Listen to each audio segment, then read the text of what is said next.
I never thought a relationship could unravel over something as simple as paper. When I first met Tamsin Vale, she barely said a word to me. It was late autumn in Hickory Ridge, Tennessee, a sleepy little town pressed up against the hills, with a diner that always smelled like bacon grease and fresh-baked pie.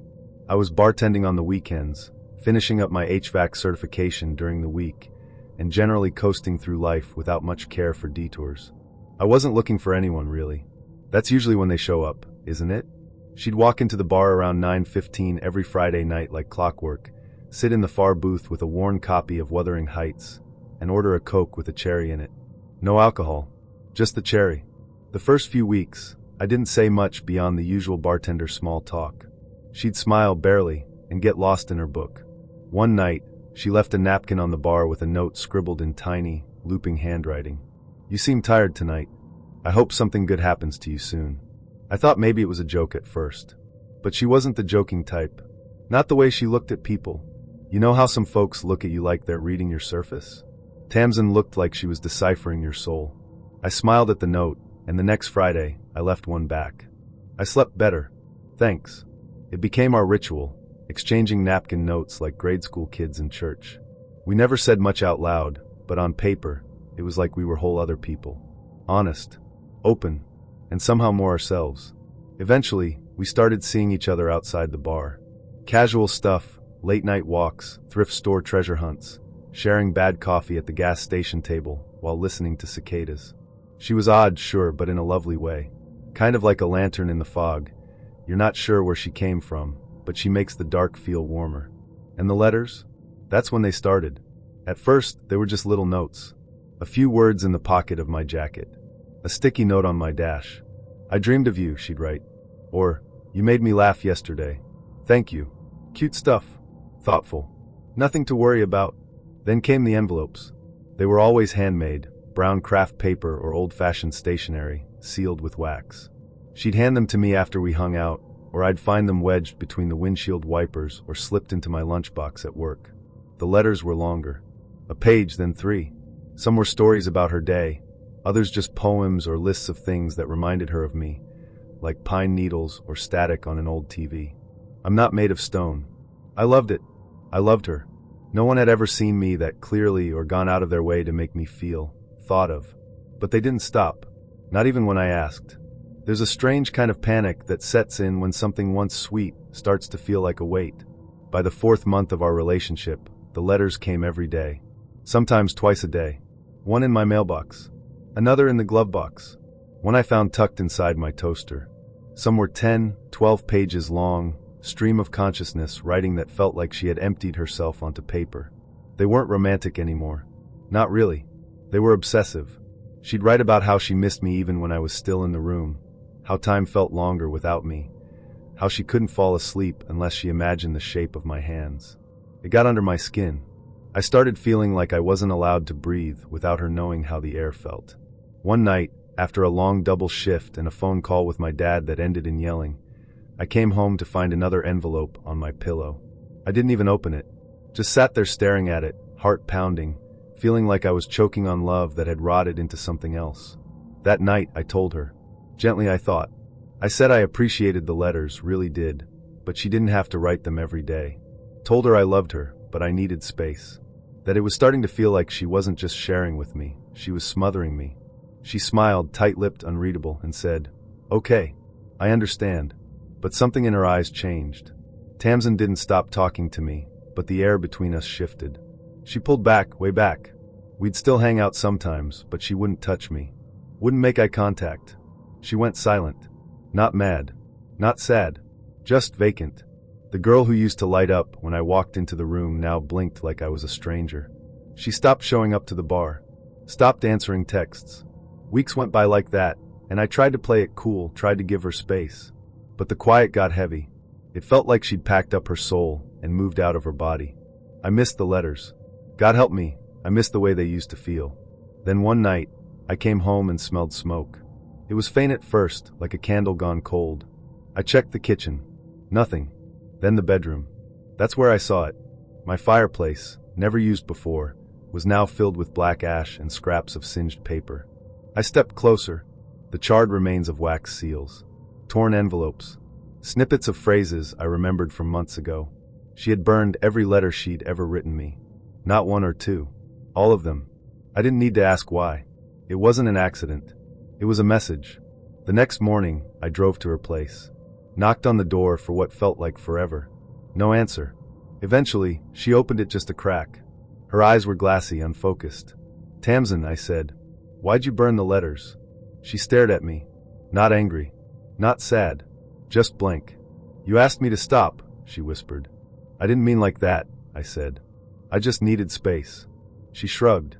"You didn't want the letters. So I got rid of them. And now, there's nothing else left." I reached for her hand. She pulled away like I was fire. "I can't be around someone who doesn't want all of me," she said. "And the letters were the part that mattered." Then she closed the door. That was the last time I saw her. I tried calling, texting.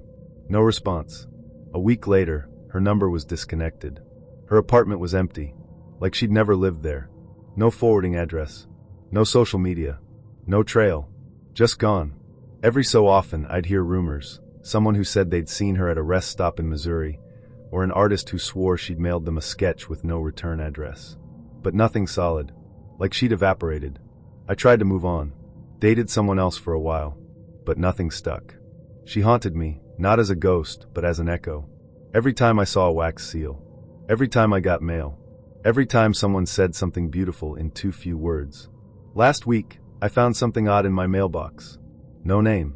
No stamp. Just a brown envelope with a crimson wax seal. Inside was a note, handwritten, looping letters I hadn't seen in nearly a year.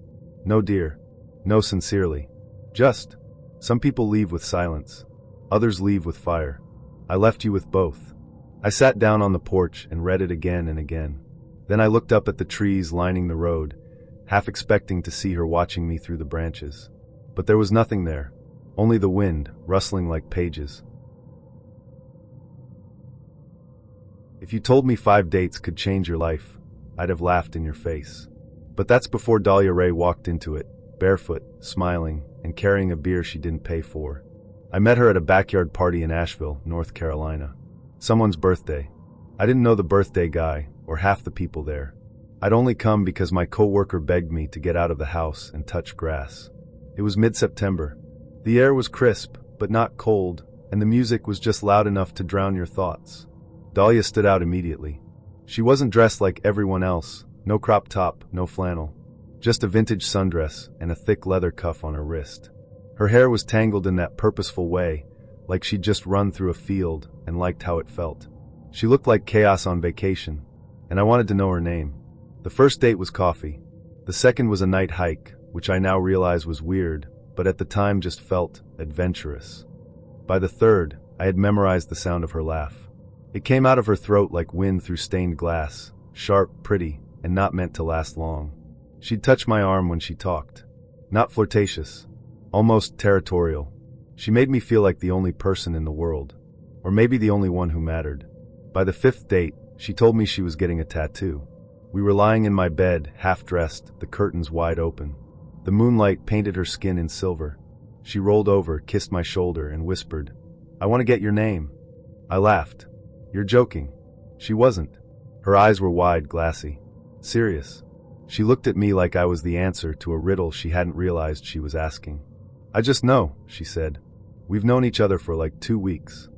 "Time doesn't measure meaning," she said, in that poetic way she had. "Some people take years. Some people just know." I told her to wait. That it was sweet, but impulsive. She nodded slowly, then smiled. The subject didn't come up again. Until it did. 2 nights later, she texted me. "Meet me at 8. Bring tequila." I assumed we were drinking. Instead, she dragged me to a tattoo parlor on the edge of town. Neon lights buzzed overhead like they were trying to speak in code. The place was half closed, the artist clearly doing Dahlia a favor. The guy greeted her like an old friend. Called her Red, even though her hair was black. She winked at me and said, "This won't take long." And then I saw the stencil on the table. Oren. My name. In Gothic script. It wasn't a prank. Or a test. She was doing it. I froze. Said her name once, quiet, sharp. "Dahlia, don't." But she didn't even hesitate. She dropped her dress to reveal her hip, smiled at the artist, and said, "Right here." I stood there like a damn ghost while he needled ink into her skin. 15 minutes later, she had my name permanently etched into her flesh. She turned to me after and said, "Now I'm yours. Ushuld. I should have known better. But instead I kissed her. Because I didn't know how to make sense of what had just happened. Things got strange after that. More intense. She became possessive. If I didn't text back fast enough, she'd send 10 follow-ups. Show up at my place unannounced. Once I told her I couldn't hang out because I was sick. She showed up anyway with soup and a thermometer, then got upset that I didn't want to cuddle. Another time, she admitted she'd gone through my Instagram and deleted comments from girls she didn't like. I tried to set boundaries, but she'd twist them into declarations. I only do that because I love you. You're scared of intimacy. That's okay. I'll be patient. You're not used to being seen. No matter what I said, it was like talking to water. She flowed around it, always adapting, always justifying. A month in, I started pulling away. Not ghosting her. Just making space. She felt it. The last night we spent together, we sat in her apartment in silence. She was curled up in the corner of the couch, smoking clove cigarettes and staring at the floor. "Do you not love me anymore?" she asked. "I never said I did," I replied. She looked up slowly. "You didn't have to," she said. "It was obvious." Then she stood, walked into the bathroom, and closed the door. I left 5 minutes later. Didn't say goodbye. 2 days passed. Then 3. I didn't hear from her. I figured she was giving me the cold shoulder. Or maybe she was finally moving on. Then a week after I last saw her, I got tagged in a photo on Instagram. It was her, sitting in a tattoo parlor. Same artist. Same shop. Caption: "Some things were mistakes. Time to make space for something new." The photo showed her hip, where my name had been. Now it was covered in a black rose. My name was gone. Erased. That should have been closure. But it wasn't. I thought that would be the end. That she'd delete me from her phone and move on to the next Oren. Or Tyler. Or Jude. But she didn't just move on. She rewrote. The week after her cover-up post, I started getting texts from mutual acquaintances. "Hey, Dahlia's saying some stuff about you. You okay? She told me you got her name tattooed on you, and then cheated. She said you stalked her after she broke up with you." My stomach flipped. I hadn't spoken to her since she got the rose. But now she was spinning tales, stories where I was the unstable one, the obsessive one, the villain. She turned me into her ghost. I tried to ignore it, but the stories spread. I lost a freelance gig because the studio manager had heard rumors. One of my closest friends asked if we needed to talk about boundaries. And all the while, Dahlia kept posting vague captions with sad girl poetry. He said he loved me, then disappeared. Funny how people pretend to care. Healing isn't linear, especially after betrayal. No names. No tags. But enough context to poison the well. One night, I drove by her apartment. Don't ask me why. Curiosity, maybe. Or ego. I parked across the street. Her lights were off. Just as I was about to leave, I saw something move. A flicker in the shadows. And then I saw her, standing in the window, staring at me, not blinking, not smiling, just watching. I left, blocked her number, deleted every photo, unfollowed everyone we'd met together. I thought I was done, but obsession doesn't always end when you cut the line. Sometimes it swims up your spine. Last week, I got a letter in the mail, handwritten, no return address.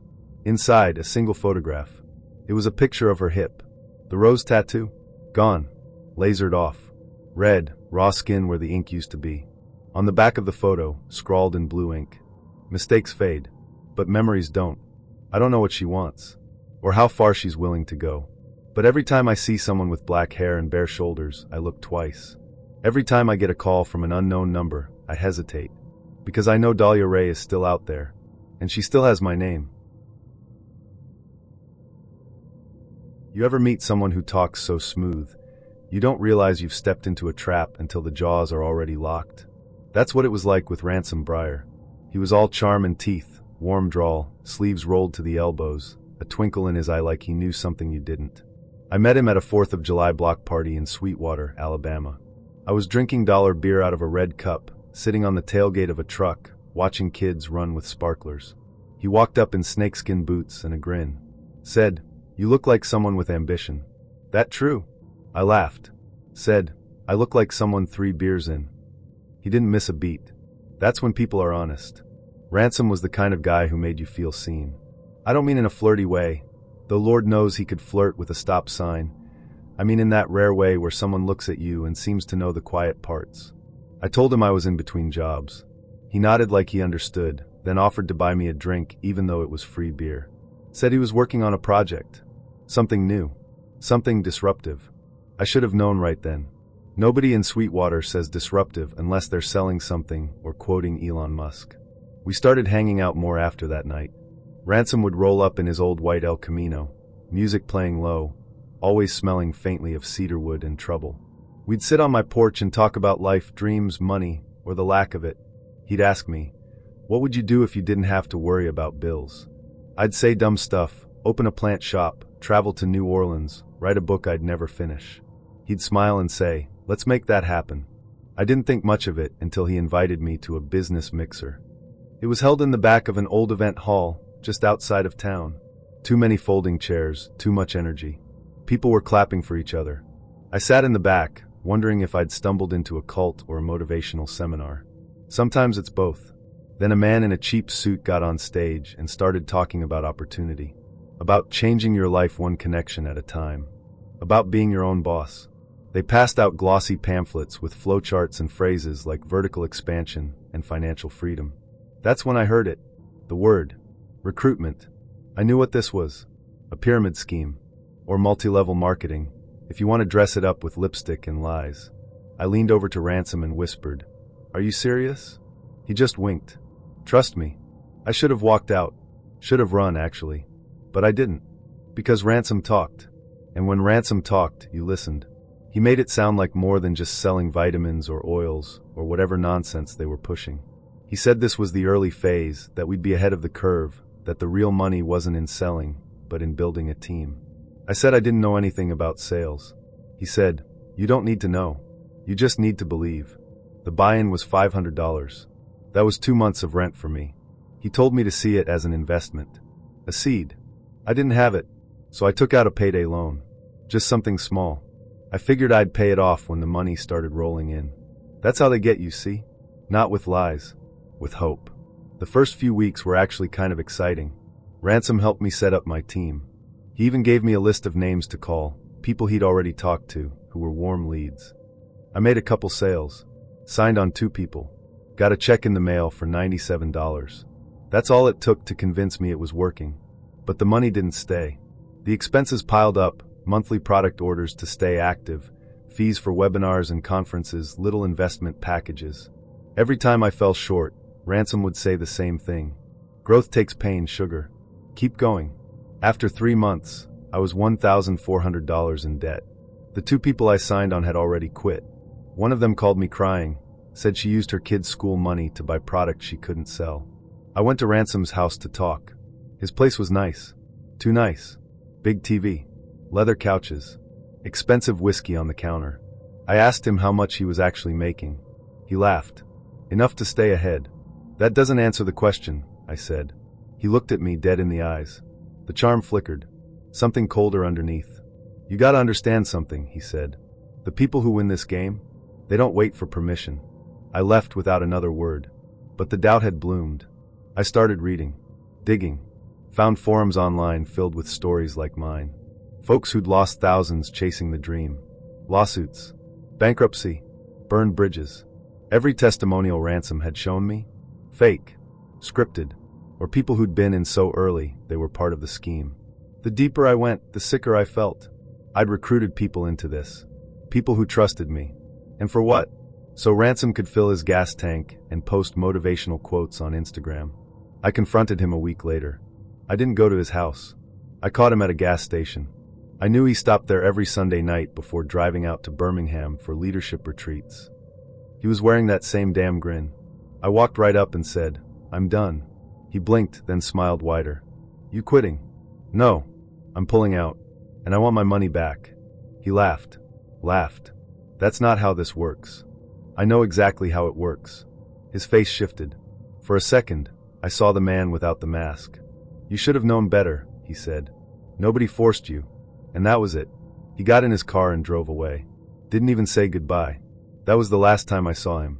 A few months later, I heard the company had been flagged for fraud. Ransom's social media went dark. Rumor was he moved out west. Or maybe down to Mexico. Every now and then, someone in town brings up his name, usually with a half laugh, half scowl. But me?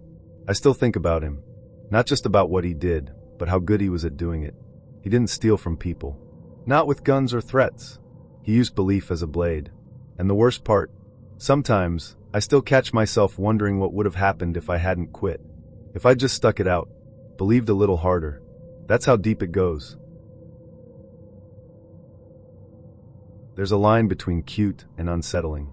I didn't see it at first, not when Kimber flashed that crooked little grin and said, "Can I have a bite of yours?" We were sitting in this greasy spoon diner on the edge of Starkville, Mississippi. The kind of place where the coffee tastes like motor oil and the waitress calls everyone honey. Kimbra ordered a salad. I ordered a double cheeseburger with curly fries and a milkshake. She took a bite of my burger before I even touched it. I laughed. It was charming in that first date kind of way. She looked so proud of herself, like she'd gotten away with a harmless heist.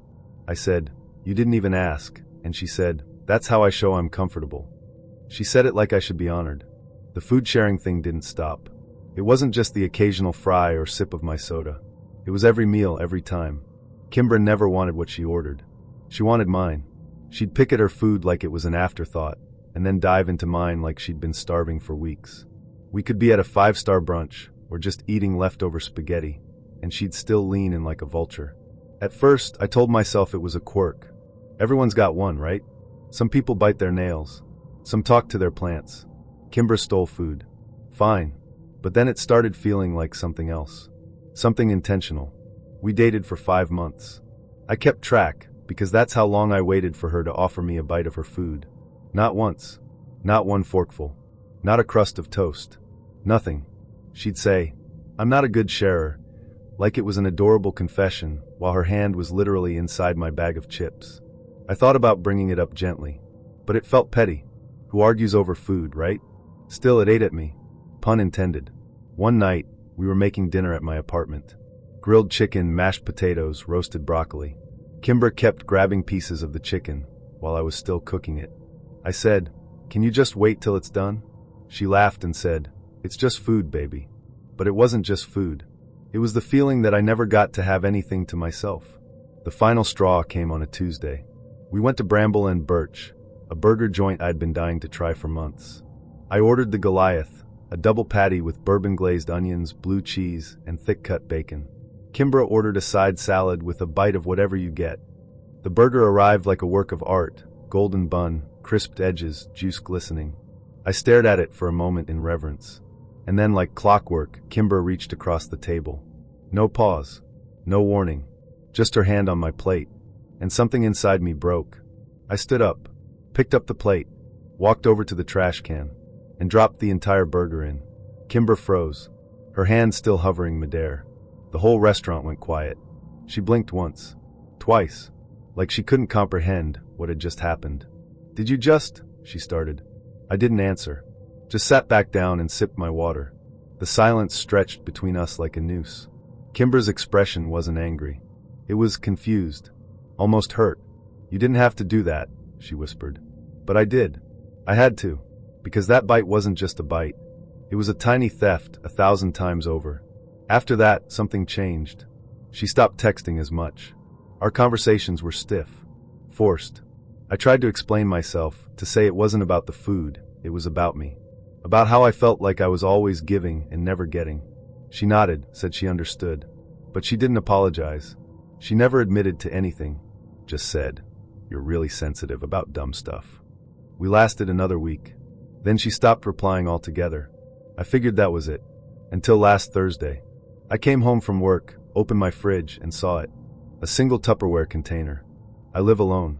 No one has a key. Inside the container, a burger. Not just any burger. The Goliath. Exactly the way I'd ordered it that night. No note. No explanation. Just that burger, perfect, untouched, cold.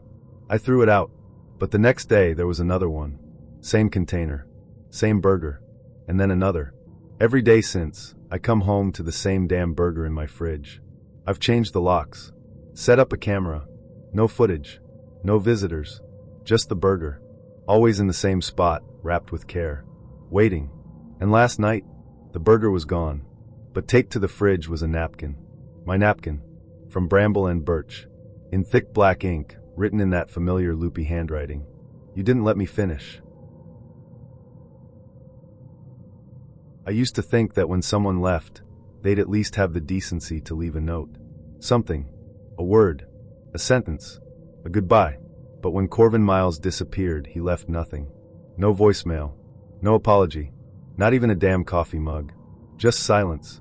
I met him the second week of April, in a smoky jazz bar on the edge of downtown Erie, Pennsylvania.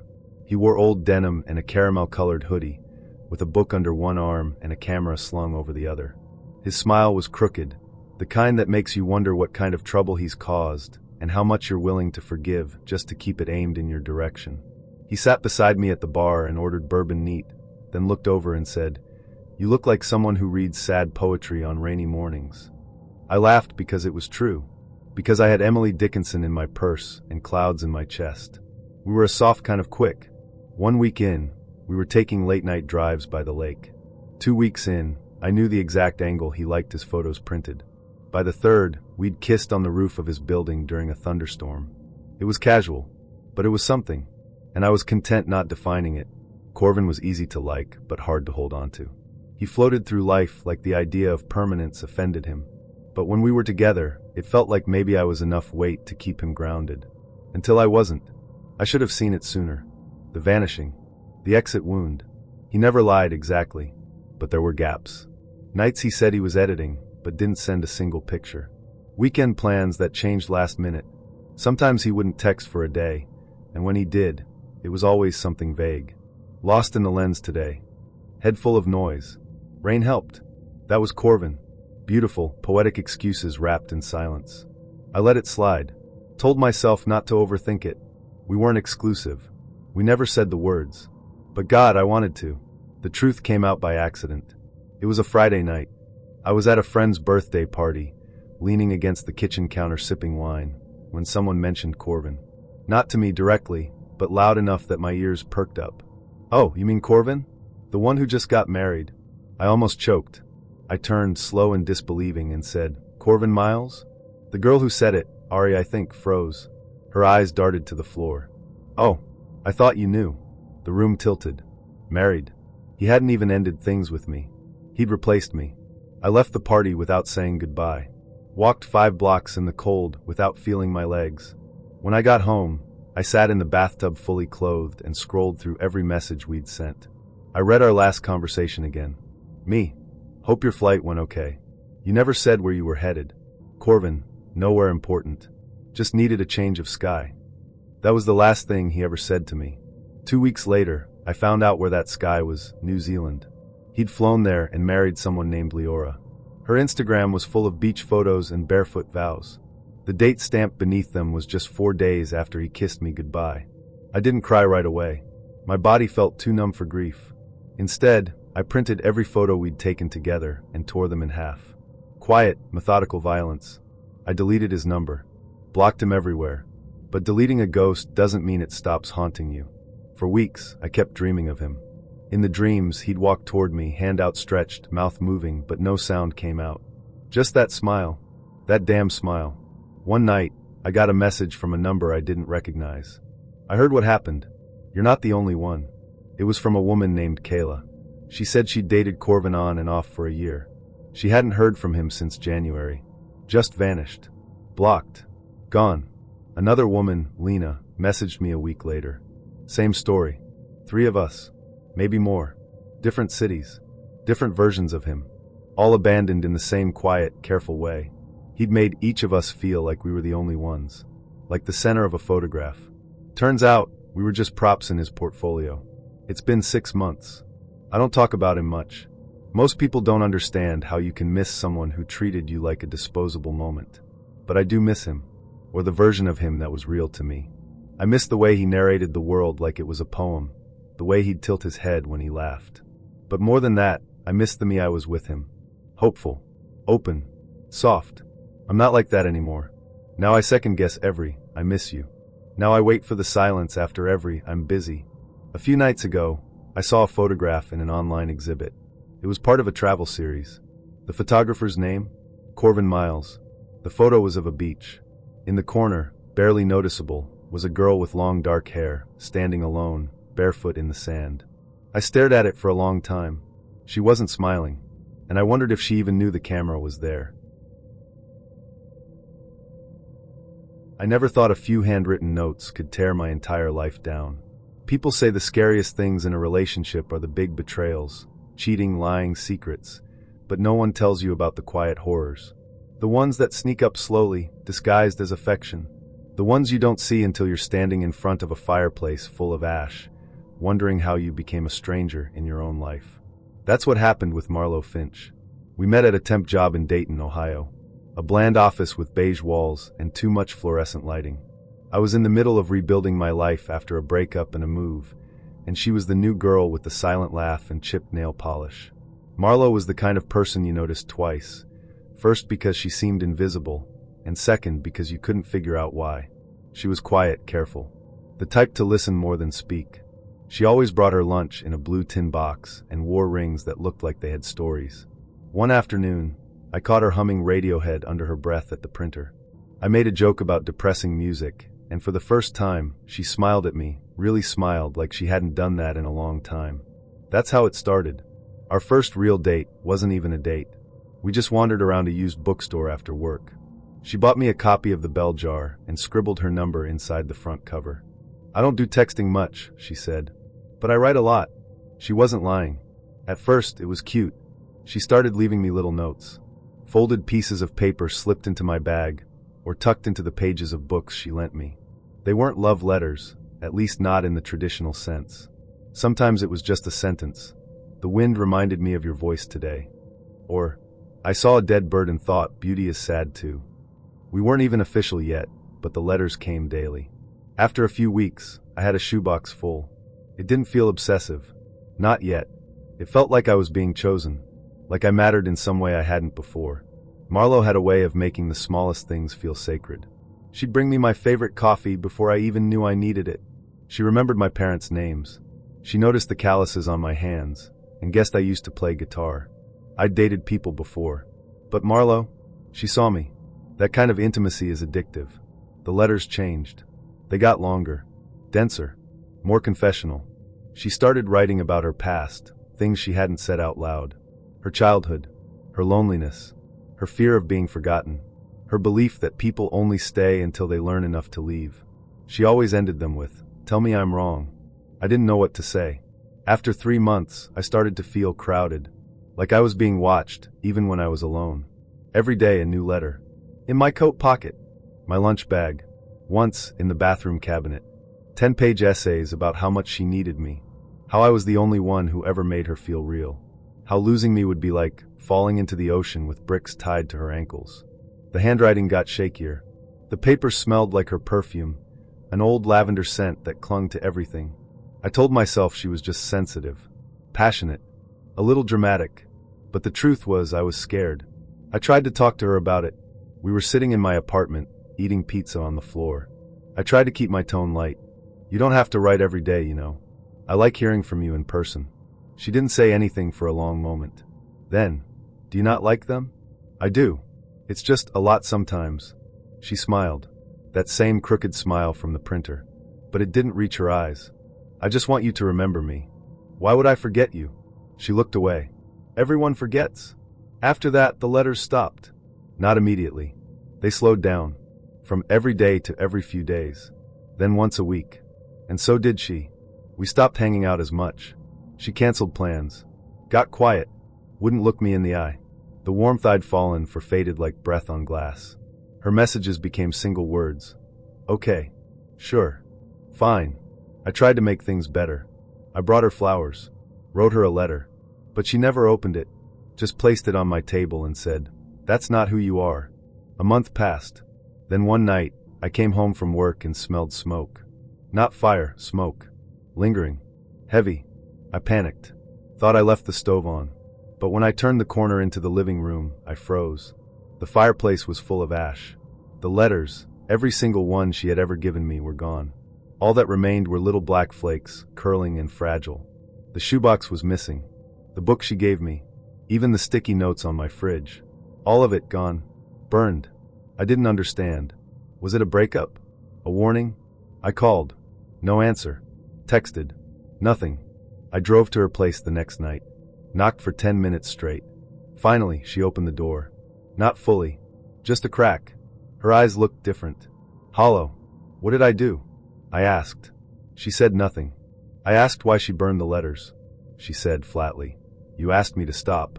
That doesn't mean destroy them. I don't give pieces of myself to people who don't want them." Her voice was calm. Not angry. Not sad. Just empty. "I won't write to you again," she said. "And I won't give you anything you didn't ask for." And then she shut the door. I never saw her again. I tried at first. A few calls, emails, messages. They all vanished into the void. Eventually, her number disconnected. Her Instagram disappeared. She quit her job. It was like she'd evaporated. Like she'd been a dream. A strange, lavender-scented dream that turned to smoke the moment I tried to hold it. Months passed. I moved apartments. Tried dating again. It didn't stick. Nothing really does anymore. Every time someone texts me a heart, I wonder if they'd tattoo it on their skin the way Marlowe inked my name into her paper soul. Every time I see a letter in the mail, I hesitate. Even junk mail feels like a ghost tapping on the door. One rainy night, nearly a year later, I found a manila envelope wedged under my front door. No return address. No name. Inside, ashes. And a single scrap of paper. Her handwriting. One line. Now there's nothing left to remember me by. I don't know where she went. But I still dream of Marlowe Finch. Sometimes she's writing letters. Sometimes she's setting them on fire. But she never speaks. Okay, so I met this cute guy on Tinder. All was going well while messaging, so I decided to bus over one night to hang out with him. I lived in a decent-sized college town, so public transit was a normal thing. Anyways, sounded like a good idea in theory, yes? Wrong. I have IBS and an anxiety disorder. We all know where this is going. Ladies, you know the feeling. When you're on the way to hang out with a guy, and your stomach turns to knots, and you're debating on canceling. Why do we all do this? However, unfortunately for me, this feeling overtook me while I was already on the bus. I felt the horrendous stomach ache and anxiety being to creep on. Bubble guts ensued. I told myself no problem. I'll hop off the bus super quick to stop at a connivance store. Only minor problem. I realize we are already in the suburbs, and I am 5 minutes from his house. I have to accept my fate. By the time I get off the bus, I am bending over in pain trying to suction the shit inside of me from leaving my body. I end up nearly running to his house to try to save my favorite American Eagle jeans. I get there and greet him, and politely ask to use the washroom. I turned on the faucet to try and drown out the sound of me literally dying. I was having some of the most extreme IBS shits of my life. Not only that, but my stomach was so upset that I started violently puking up my guts. So loud. There's no way that faucet was drowning out the noise of anything at that point. I had accepted the fact that there I was, stuck in a hot guy's washroom, absolutely obliterating it. I hoped I could just blame it on food poisoning and spend the night watching movies on the couch. I was planning my whole act when I went to flush. And then the unimaginable happened. I clogged the fucking toilet. I have never clogged a toilet in my life, and of course it had to happen right then and there. So I did what any rational person in that situation would do. I left. I simply put the seat down, ordered an Uber, washed my hands, and left. Told him I'll be right back. As soon as I left the house, I blocked him on everything. It has been 3 years, and I'm still ashamed and mortified. This poor boy had to deal with all of that and unclog his own toilet while just trying to get some pussy. I met Stellara on a Tuesday that smelled like wet pavement and burnt espresso. It was one of those gray afternoons where the clouds felt heavy enough to fall, and I was waiting in line at a small bookstore cafe that I'd never been to before. I was distracted, scrolling through my phone, half-heartedly eyeing the scones, when someone tapped my shoulder. "You've got good taste in sad poetry," a voice said, melodic and sharp with curiosity. I turned, and there she was. Slender, pale, with a soft edge to her smile and eyes that didn't blink as often as they should have. She pointed to the book I had tucked under my arm, Nocturnes for the Broken, a collection of grief-soaked verses I'd bought during a rough patch. I laughed. "Guess I'm feeling dramatic." "So am I," She smiled again, a slow curl of her lips. Want to sit together? It was so casual. Too easy. But her presence was magnetic, like she walked in the world a few inches off the ground, and being near her felt like gravity bending toward beauty. So I said yes. We sat. We talked. For 4 straight hours. Her name was Stellara. She had once been a cellist, classically trained, had even toured with a small European ensemble. But a long, unnamed illness had ended her performing career. Now she taught piano to children, she called them her tiny stars, and wrote poetry she never shared. She loved the moon but hated the word lunar, said it sounded cold. That night, I couldn't stop thinking about her. The way she talked, like each word was a verse. The way she watched me, as if I were more important than the world around us. By Friday, we were seeing each other every day. It escalated fast, but I didn't mind. Stellara brought a kind of intensity one hadn't realized I craved. She texted me long paragraphs, philosophical questions, strange dreams, sad childhood memories. When we were together, she was always close, leaning on my shoulder, playing with the cuff of my sleeve, speaking in a tone that hovered between poetry and pleading. She said things like, "Isn't it weird how quickly we become each other's homes? You feel like the last chapter in a book I've read before." At first, it felt romantic, deep, like she was peeling back layers no one else had touched. But then it started to feel too much. She cried when I didn't answer a text right away, apologized for no reason, then accused me of pulling away. She'd stare at me sometimes with a strange sadness and say, "I just hope you don't leave before it's time." I chalked it up to trauma, to passion. I told myself I could handle it. Then, on the 13th day of knowing her, she told me she was dying. We were in my apartment, on the floor beside the couch, drinking cheap wine and listening to a scratched record she'd brought. "My kidneys are failing," she said, so casually I almost didn't hear her. "What?" She repeated it. "They're shutting down. It's genetic. Complicated. I'm not eligible for the transplant list." I froze. "Jesus, Stellara. I didn't know. I'm telling you now." She sipped her wine. "There's a workaround. A directed donor. Someone healthy. Compatible. Someone who loves me." She looked up, her gaze clear and heavy. I knew what she meant. "Stell," I said carefully, "we've only known each other for 2 weeks." Her expression didn't change. Not a flicker. "I know," she said. "I understand." She left shortly after. Said she was tired. She didn't kiss me goodbye. The next morning, my phone was a war zone. Dozens of texts. Missed calls. Emails. Social media notifications piling in like a flood. The first message read, "You monster. I hope she lives long enough to forget you." Another, "It takes a special kind of evil to let someone you love die." Confused, heart pounding, I opened Instagram. And there it was. A post from Stellara. A photo of her in a hospital bed. Tubes in her arm. Her face pale but lit from within, like martyrdom made flesh.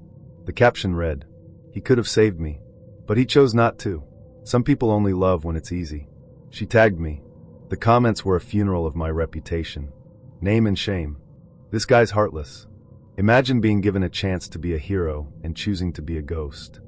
This is emotional homicide. Some were from strangers. Some from people I vaguely knew. Friends of friends. College classmates I hadn't spoken to in years. I tried to defend myself, at first. Tried to explain. But each reply was twisted, mocked, dismissed. So I deleted my accounts. All of them. Vanished from the digital world like a ghost. But it didn't stop there. A week later, flyers started appearing. Posted on street lamps near my building. Taped to cafe windows. Left under windshield wipers. Always the same design. A photo of Stellara. The quote from her post. My full name printed underneath in bold. Then the voicemail came. Blocked number. 2:17 a.m. I let it go to voicemail. When I listened, I heard a single sentence whispered like a curse. Your kidney could have saved her. Then a breath. A click. Silence. I moved apartments. Changed my phone number. Told my boss I was taking a mental health leave.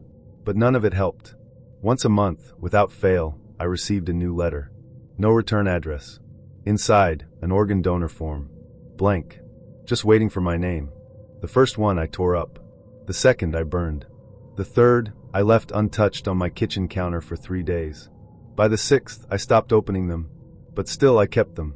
In a box under my bed. I tried to date again. Just once. It went well for a while. But then she Googled me. Her tone changed after that. Said she didn't feel safe. That she trusted survivors. She didn't elaborate. She just left. Months passed. I tried therapy, group sessions, meditation. I read books about toxic relationships and victim complexes and internet mob psychology. I told myself none of it was my fault, that I was the one who was used. But sometimes at night, when the wind whistled wrong and my chest felt tight, I thought, maybe I should have said yes. Not because I owed her my body, but because guilt rots slower than grief.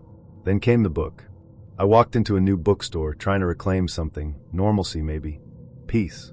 And there, on the display table, was a lavender hardcover with no author listed. Just the title. He chose not to. My skin crawled. I opened it. Read the first page. He told me he'd be there. But when I needed him most, he disappeared. He said he wasn't ready.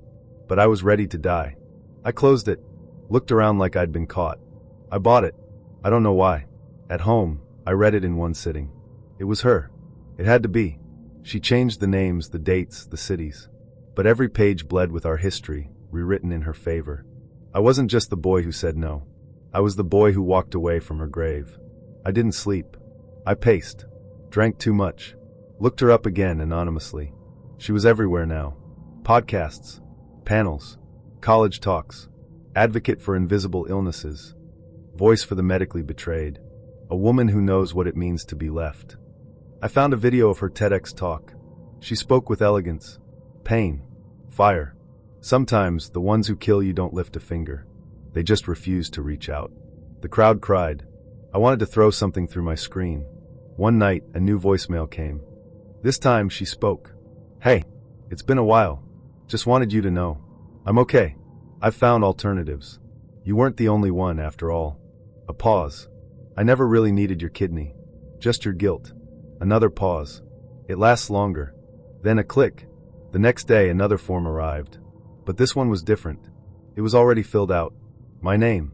My signature. Perfectly forged. I called the police. Showed them everything. They shrugged. She hasn't made a threat, one officer said. This is weird, sure. But technically it's legal. What about the forged signature? Could be a prank.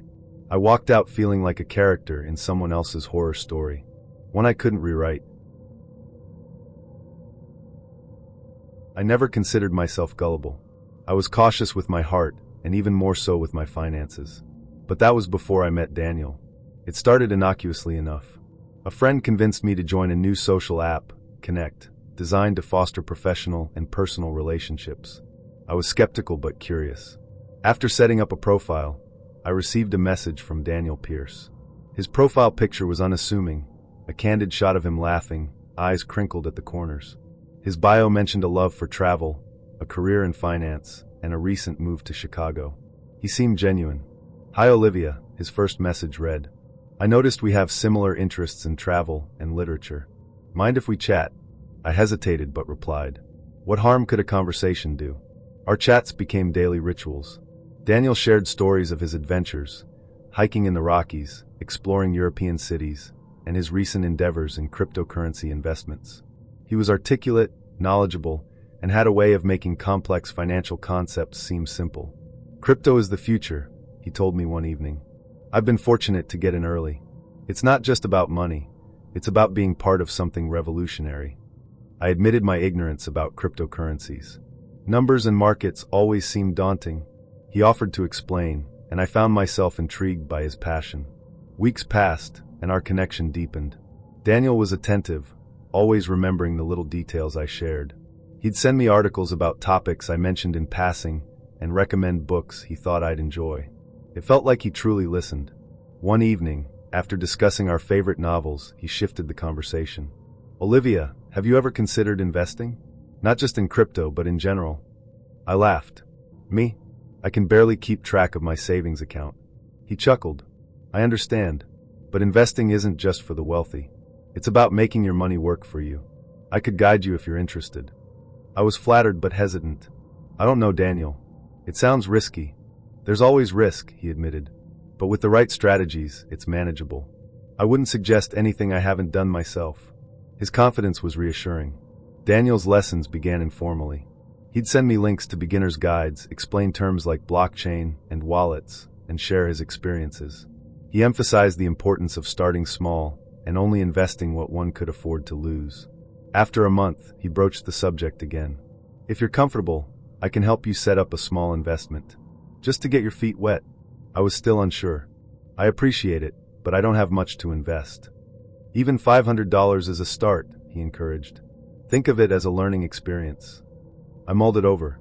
Daniel had been nothing but patient and kind. I trusted him. Okay, I agreed. Let's do it. We set up an account on a trading platform he recommended.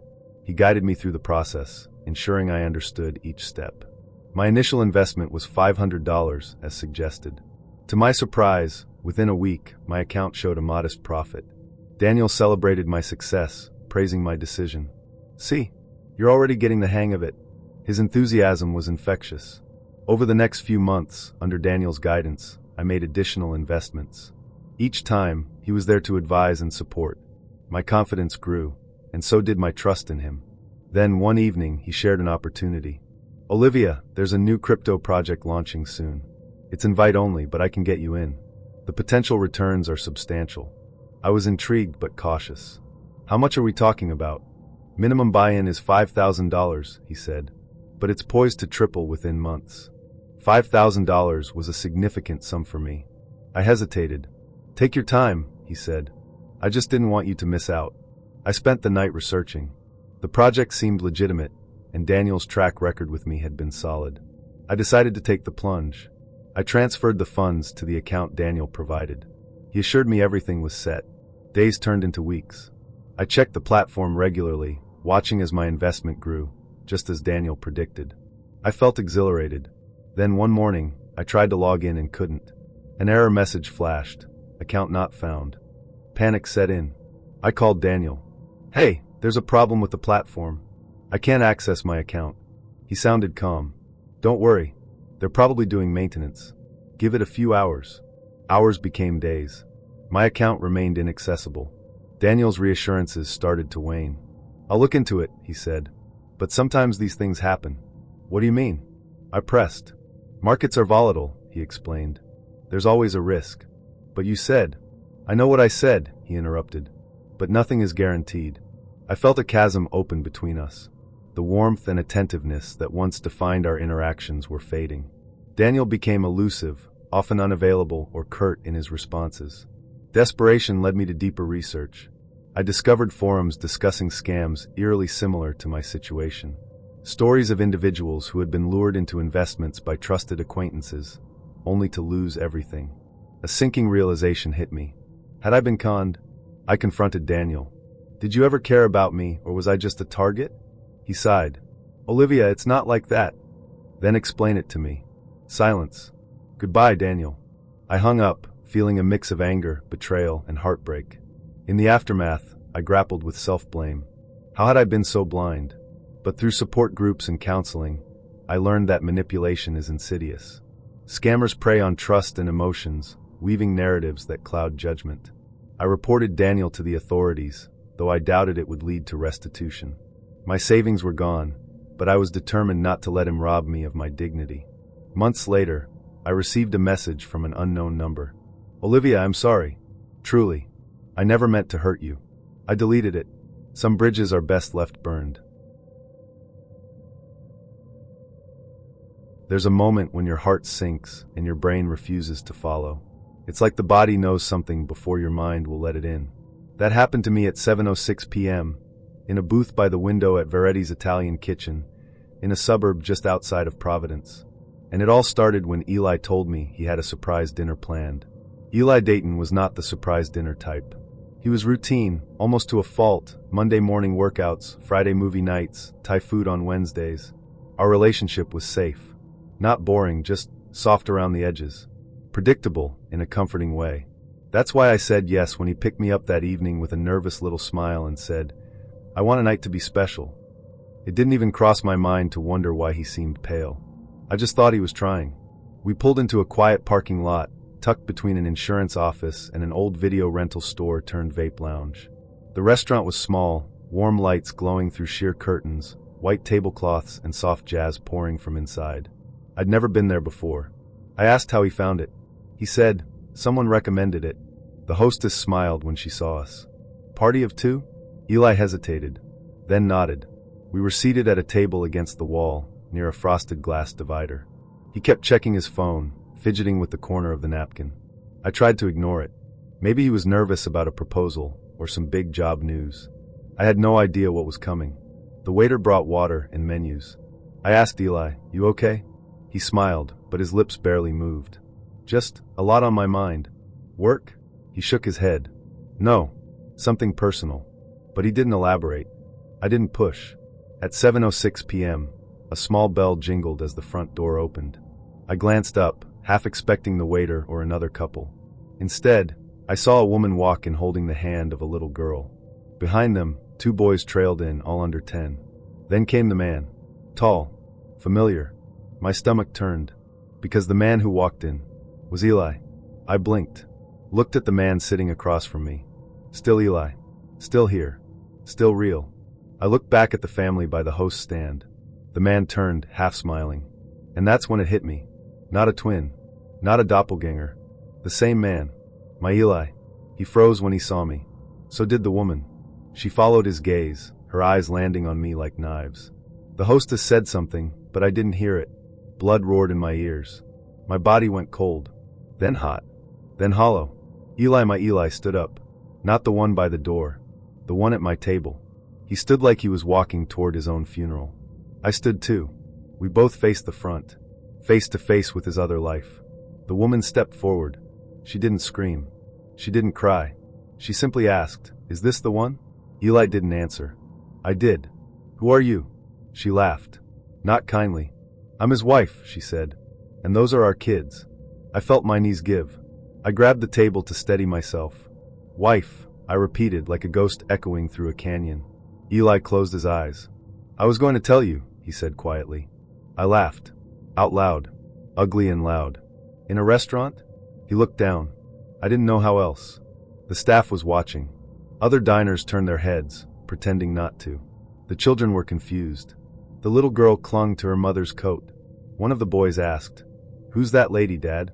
Eli's wife knelt down and whispered something to them, then stood and said to me, "You should leave." "No," I said, surprising even myself. "I think he should leave." She tilted her head. "Why?" "Because I didn't lie to anyone." Eli finally moved. Walked toward her. Then stopped. Turned back to me. I didn't mean for it to go this far. That sentence. The last pathetic nail in the coffin. I grabbed my purse and walked past them all. Didn't run. Didn't cry. Just walked. Out the door. Into the cold night. He followed me to the parking lot. "Wait, please. Just listen." I turned on him. "How long?" He didn't answer. "How long?" 3 years, he whispered. 3 years. That meant he had a double life longer than most people keep houseplants alive. "Did they know about me?" I asked. "No." "Did I meet your kids at the grocery store that one time?" He didn't answer. Because he knew. I didn't drive home. I drove to a motel 30 miles away. I sat in the bathtub, fully clothed, water rising to my waist, thinking about every moment that had felt real and wondering what he was doing during those hours he wasn't with me. I thought about the weekend trips he canceled, the last-minute business calls, the ring-shaped indent on his finger that never matched the story about an old injury. And I remembered the little girl's face. She had his eyes. The next day I changed the locks. Deleted every picture. Blocked every number. I didn't give him a chance to explain.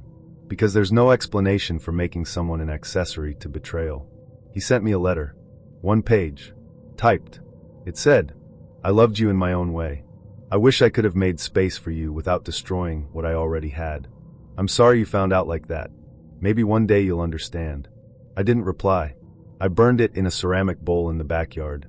Watched the ash scatter. And I hoped he was watching the wind carry it away. It's been a year. Sometimes I still think about that restaurant. I drive past it and see couples at the window, laughing over breadsticks. I wonder how many of them are telling the truth. And how many are just better liars. Eli Dayton doesn't exist anymore. Not for me.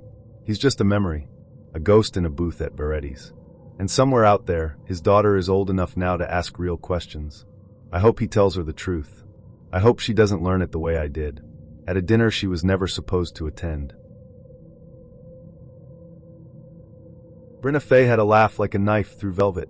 She was my best friend. Always had been. We met in 8th grade over a shared hatred for cafeteria chicken nuggets. She was bright, too bright. The kind of person who filled up rooms and shut people down with a glance. I was the quiet one, the sidekick, the shadow to her glittering sun. And I didn't mind. Not for a long time. We did everything together. Slept over at each other's houses, watched movies under a shared blanket, wore matching bracelets made of broken guitar strings and red thread. When I got my heart broken at 16, she said, "You don't need anyone. You have me." I believed her. Even when we drifted to different colleges, different cities, different timelines, I always thought we were safe. Untitled. Tyron was warmth in a denim jacket. I met him at a bookstore, of all places. He offered to help me reach a copy of The Bell Jar, which felt both ironic and intimate. We started dating a few weeks later. He was sweet, curious, always asking questions. He made playlists for every mood, drew tiny doodles on napkins, and slipped them into my coat pockets. With him, I felt whole. Naturally, I introduced him to Brenna. It was like watching two puzzle pieces snap into place. They got along too well, laughed a little too hard at each other's jokes, shared looks I didn't understand, but I told myself not to be paranoid. They were both flirty, both bold. I was just being sensitive. That was what Brenna always said about me. "You feel everything too loud," she'd whisper, like it was a compliment. The first real crack came on a random Thursday. Tyron left his phone on the couch while he showered. It buzzed once, twice, then kept going. I didn't mean to look. I didn't. But curiosity is a cruel little thing. The name on the screen said B. The messages. Thinking about last night. "You smell like autumn. Miss you already." Then a selfie. Brenna, wrapped in sheets. Hair wild. Smiling. I stared at it for a long time. Not because I didn't believe it, but because I did. I didn't scream. Didn't cry. Didn't throw the phone across the room. Instead, I waited. Waited for Tyron to step out of the shower, towel slung low, face glowing with steam. I asked him calmly, "Do you love her?" He blinked. "What?" "Brenna. Do you love her?" He sat on the bed. Looked away. "She understands me better," he said quietly. That was it. That was the sentence. I left that night. Packed a bag, ignored his calls, turned off my phone. I walked until my legs went numb, then sat in a park until dawn broke like a bad promise. Brenna messaged me the next day. "You were always too sensitive." No apology. No guilt. Just those 6 words. Like my heartbreak was a flaw in me, an overreaction. Like I was the problem for feeling betrayed. I blocked them both. Tried to erase them. But grief doesn't respond to logic. It doesn't care that someone told you it wasn't that serious or that love is messy. It just sits in your lungs and grows teeth. Time passed. I started over. New city. New job. New people. But the internet has a way of haunting you. Every few months, I'd see them online. In photos. Together. Always smiling. Always cropped.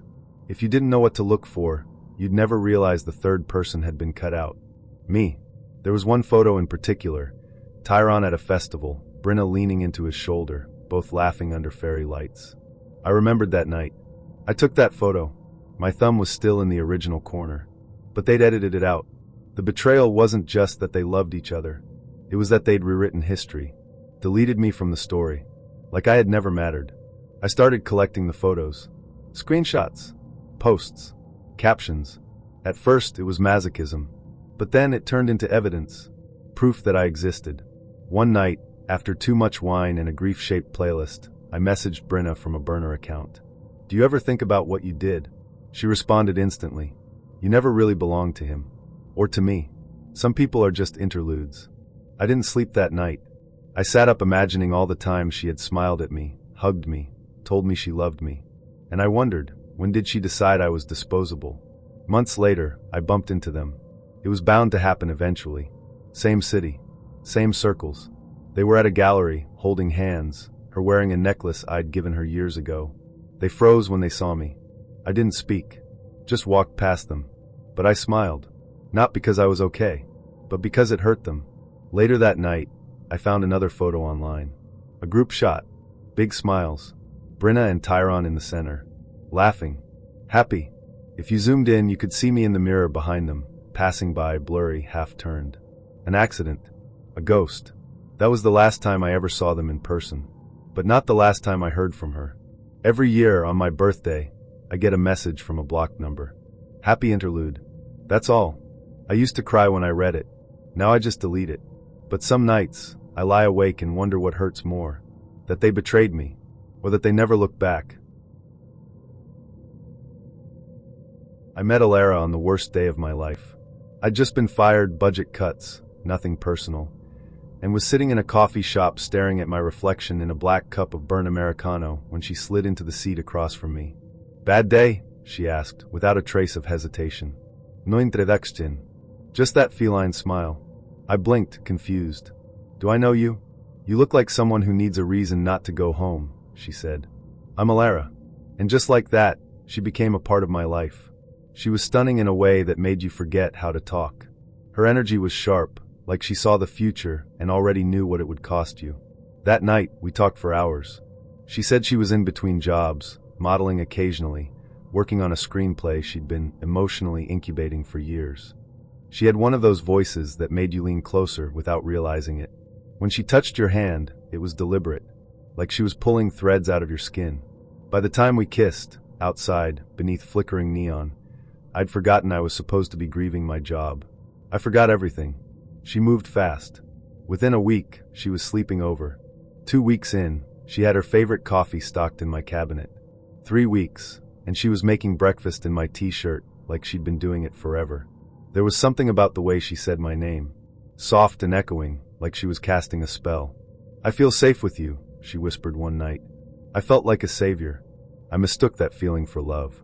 It was around week 4 that she asked for money. We were sitting in bed, half watching a movie. She paused the screen and looked at me with a seriousness I hadn't seen before. I need help, she said. I sat up. My landlord's being a psycho. I'm short on rent this month.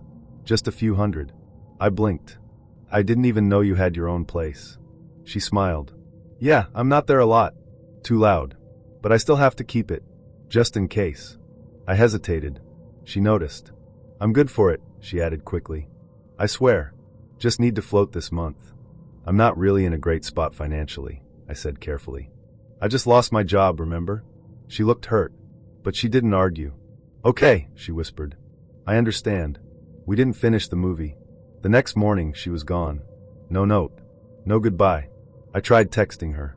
Calling. Nothing. Hours passed. Then I opened Instagram. She'd posted a photo of herself looking out a rainy window. The caption read, "Sometimes the people who claim to care the most disappear when you're most in pain." The comments were immediate. He sounds like trash. You deserve better. I've been there. Stay strong, girl. I didn't know what to do. I sent her a message. Can we talk? I didn't mean to hurt you. She left it on scene. That evening, she posted a photo of her bruised wrist. No explanation. Just the caption. Not all wounds are visible. My name wasn't mentioned, but I knew what she was doing. The flood began within hours. DMs, comments, emails, strangers telling me I was a monster, that I deserved to rot, that I was a textbook manipulator. People asked if I had done this before. One guy messaged, "Next time, maybe don't break someone just because they trusted you." I couldn't breathe. I tried calling her again. She answered. "You need to stop this," I said.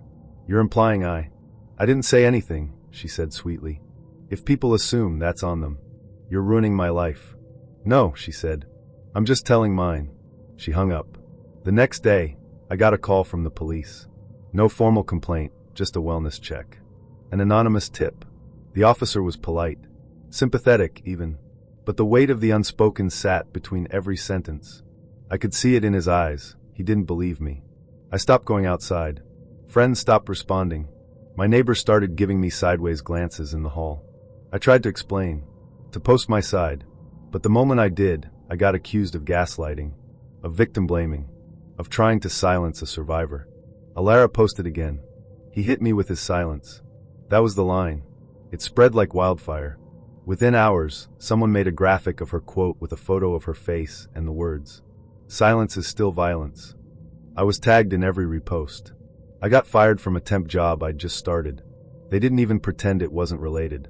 "You're a risk," the HR manager said. "I'm sorry." The same day, I found a note slid under my door. You can't hide behind your clean record forever. I tried to track her down, go to her building. But when I arrived, her name wasn't on the intercom. I checked the leasing office. She moved out, the receptionist said. Left suddenly. Didn't leave a forwarding address. The apartment was wiped clean. But when I got home, I found an envelope on my desk. It hadn't been there that morning. Inside, a single piece of paper. If you'd just paid the rent, this wouldn't have happened. I stopped sleeping. My chest constantly felt like it was caving in. I started seeing a therapist, but even she looked at me with suspicion when I explained the situation. You know, she said gently, perpetrators often minimize their role. I stopped going after the third session. A few months later, a woman reached out to me. Her name was Cass. She'd seen one of the threads accusing me. But instead of joining in, she searched deeper. She found that Alara had pulled similar stunts before, always just vague enough to escape consequences. Always leaving just enough implication to burn someone's life down without ever stepping into court. She did it to my brother, Cass said. Almost the exact same script. He still doesn't talk to people. I asked if her brother ever confronted Alara. Cass laughed. You can't confront smoke, she said. She disappears before the fire starts. I never saw Alara again. But every now and then, I see a quote pop up on someone's story. A variation of her words. A soundbite from a podcast. A vague post from someone new, always about a man who betrayed her when she needed him most. No names. Just shadows. Sometimes I wonder if she even remembers me. Or if I was just another story she told to survive. 1 year later, on the anniversary of the first time we met, I got a package. Inside, a crumpled $5 bill. A copy of our first photo together. And a sticky note. Rent's due. The first time I met Elric, he was carrying a tarantula on his shoulder. Not in a cage. Not in a box. Just casually perched there like a brooch made of nightmare. We were at a friend of a friend's art show. One of those warehouse gallery pop-ups with flickering fluorescent lights and experimental jazz humming from a dusty speaker. I was drinking cheap wine out of a plastic cup when Elric appeared beside me, a living Halloween prop clinging to his hoodie. I flinched. He didn't. She's friendly, he said. Her name's Matilda. I nodded, trying to hide my panic. Cool. Super cool. Love spiders. He smiled. No, you don't. But I like that you tried. That was Elric. Observant. Odd. And way too charming for someone who kept live reptiles in his bedroom. We started dating a week later. At first, his weirdness felt like mystery. He had a terrarium in every room, lizards, snakes, insects.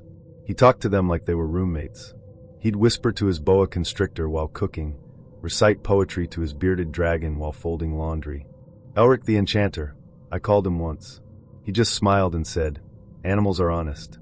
That's all. He wasn't wrong. He was gentle, in an eccentric way, open but unreadable. When he looked at you, it was like he was peering through a keyhole into your soul. He made you feel chosen, known. We dated for 2 months before things began to shift.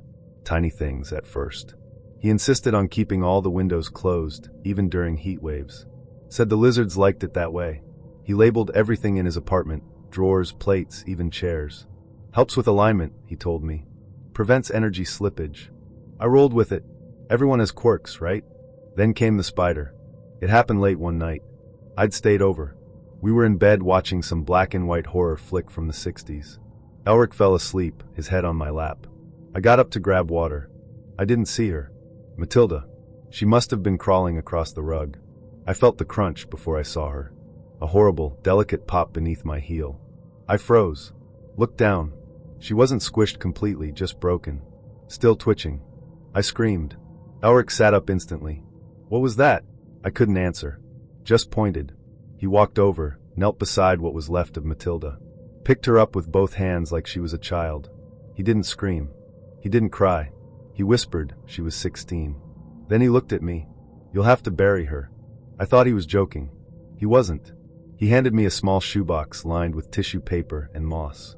Inside, Matilda, her legs carefully tucked, her body posed like she was sleeping. I already made it, he said. For when the time came. He led me out to the backyard behind his apartment. Gave me a tiny, ornate trowel. Told me where to dig. The hole had to be 5 inches deep. No more. No less. I did it.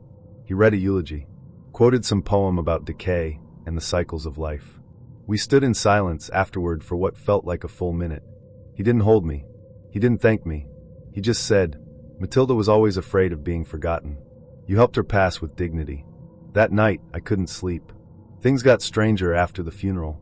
Elric's rules multiplied. He asked me to wear socks at all times indoors, said it disturbed the floor spirits otherwise. He reorganized his bookshelf so that all the spines faced the wall. "They don't like being watched," he said. He made me sit in the same spot on the couch every time I visited. Told me the cushions were memory mapped and could sense disruption. I tried to laugh it off. Told myself he was just sensitive. Artistic. Maybe grieving in his own way. But the house began to feel less like a home and more like a shrine. Then I found the second shoebox. It was a rainy Sunday. Elric was out running errands. I stayed behind to work on a freelance piece. Got cold. Went searching for a blanket in the hall closet. That's when I saw it. On the top shelf. Black ribbon tied around it, just like Matilda's. I pulled it down. Inside was empty, except for a name written on the lid. My name, in Elric's handwriting. I froze. Stared at it for a full minute, trying to make sense of it. Was it a joke? A gesture? Some kind of symbolic thing? When Elric came home, I asked him. He didn't deny it. Didn't smile. "It's for when you leave me," he said softly. "What?"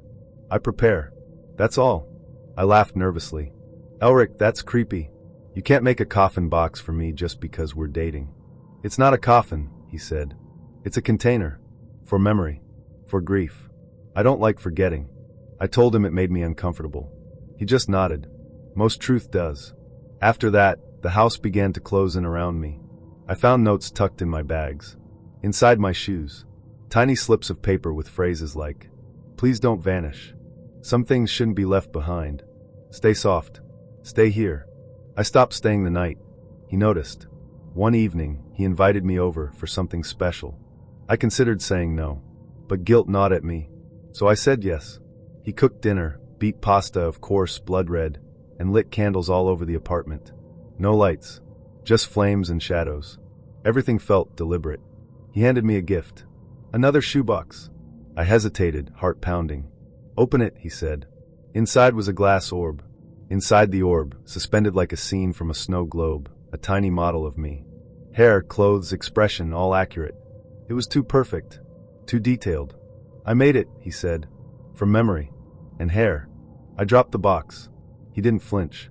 "I don't want to be remembered like this," I said. He blinked slowly. "But it's how you are." I left that night. Didn't say goodbye. Changed my number 2 days later. But Elric didn't chase me. Not directly. Instead, I started receiving letters. Each one postmarked with no return address. The envelopes lined with pressed flowers. Inside, drawings. Me sleeping. Me crying. Me holding Matilda's box. He drew me like I was a saint in mourning. Each drawing was signed. E. Archivist of the Dead. I moved cities. New apartment. New friends. New job.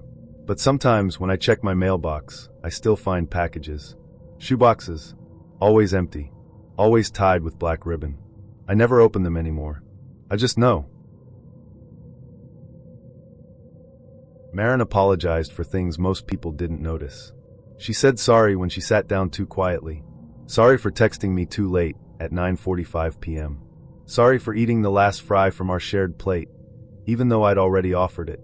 "I just don't want to be a burden," she'd whisper, curling into herself. I thought it was sweet. Gentle. I thought she'd been through something rough. Maybe she had an ex who punished her for every tiny misstep. So I made it a point to reassure her. Told her, "You don't have to be sorry. Ever." Looking back, I wonder if that's where it started. We met at a wine bar neither of us liked. Her friend bailed on her, my date ghosted. She was sitting at the counter, fiddling with her necklace. I ordered the cheapest glass they had and accidentally sat too close. She looked over and smiled like I'd walked out of a dream she'd forgotten. We started talking, and the night melted. She was shy but clever, with a voice so soft I had to lean in to catch half of what she said. She didn't make eye contact often, but when she did, it felt like a spell. We started dating a few days later. At first, she made me feel safe, like I couldn't mess up. Every time I did something wrong, forgot a plan, left my phone on silent, spaced out during a story, she'd say, "It's okay, I'm sorry I didn't communicate that better." She even apologized when I was late. I laughed about it with friends.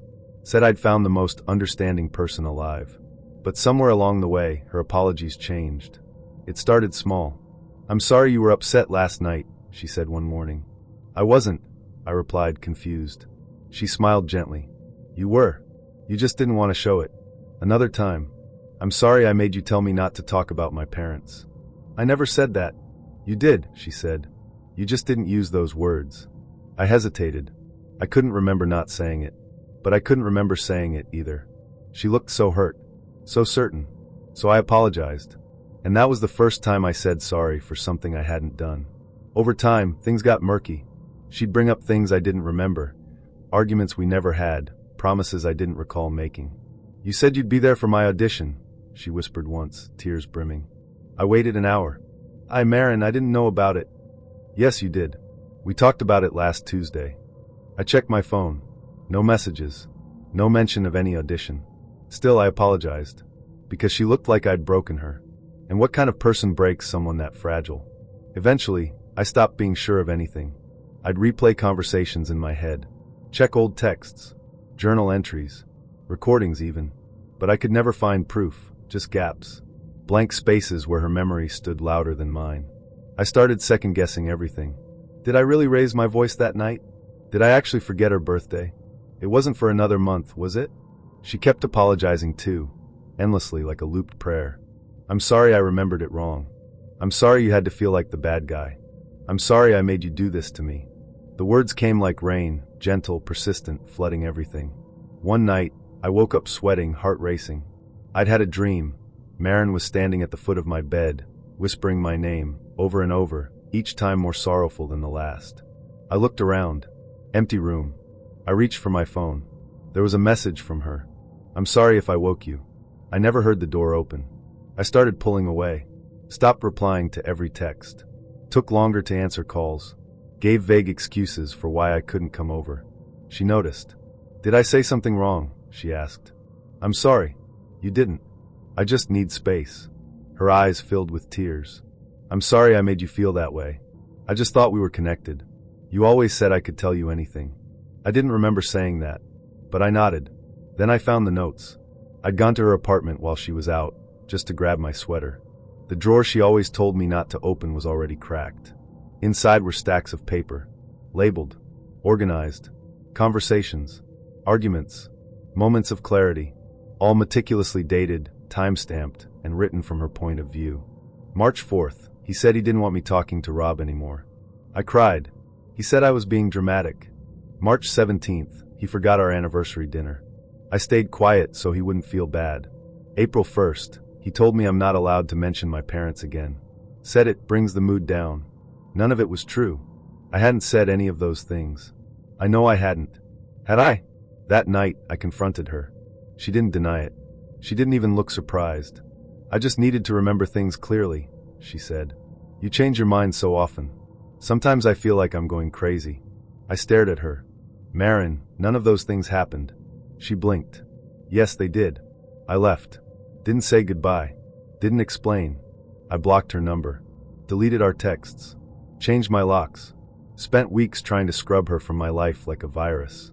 But memory is a faulty archive. And guilt is a good editor. It didn't end there. I started receiving emails from her. Strange, long emails written like journal entries. "I know you need time. I'm sorry. I'm working on myself. You were right to be mad. I shouldn't have made you feel like you had to lie. I forgive you, even if you won't forgive yourself." I never replied, but I read every one. Some part of me needed to. Then came the package. No return address. Inside, a binder. My name on the cover. Inside, new notes. Notes from after I left. He texted me goodnight at 2:04 a.m. I know he still thinks of me. He told me in a dream that he missed how I see him.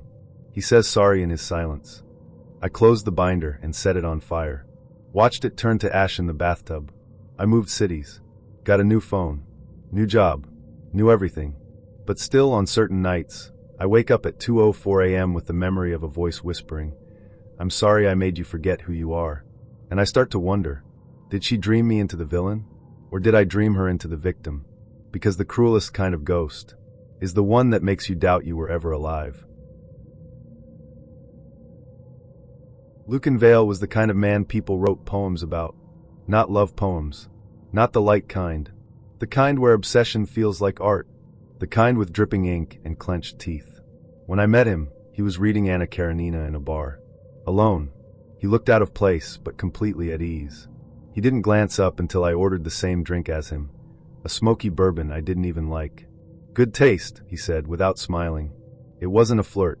It was a statement. Lucan wasn't charming in the conventional sense. He was magnetic. Everything he did felt like it had weight. When he looked at you, it wasn't to observe, it was to study.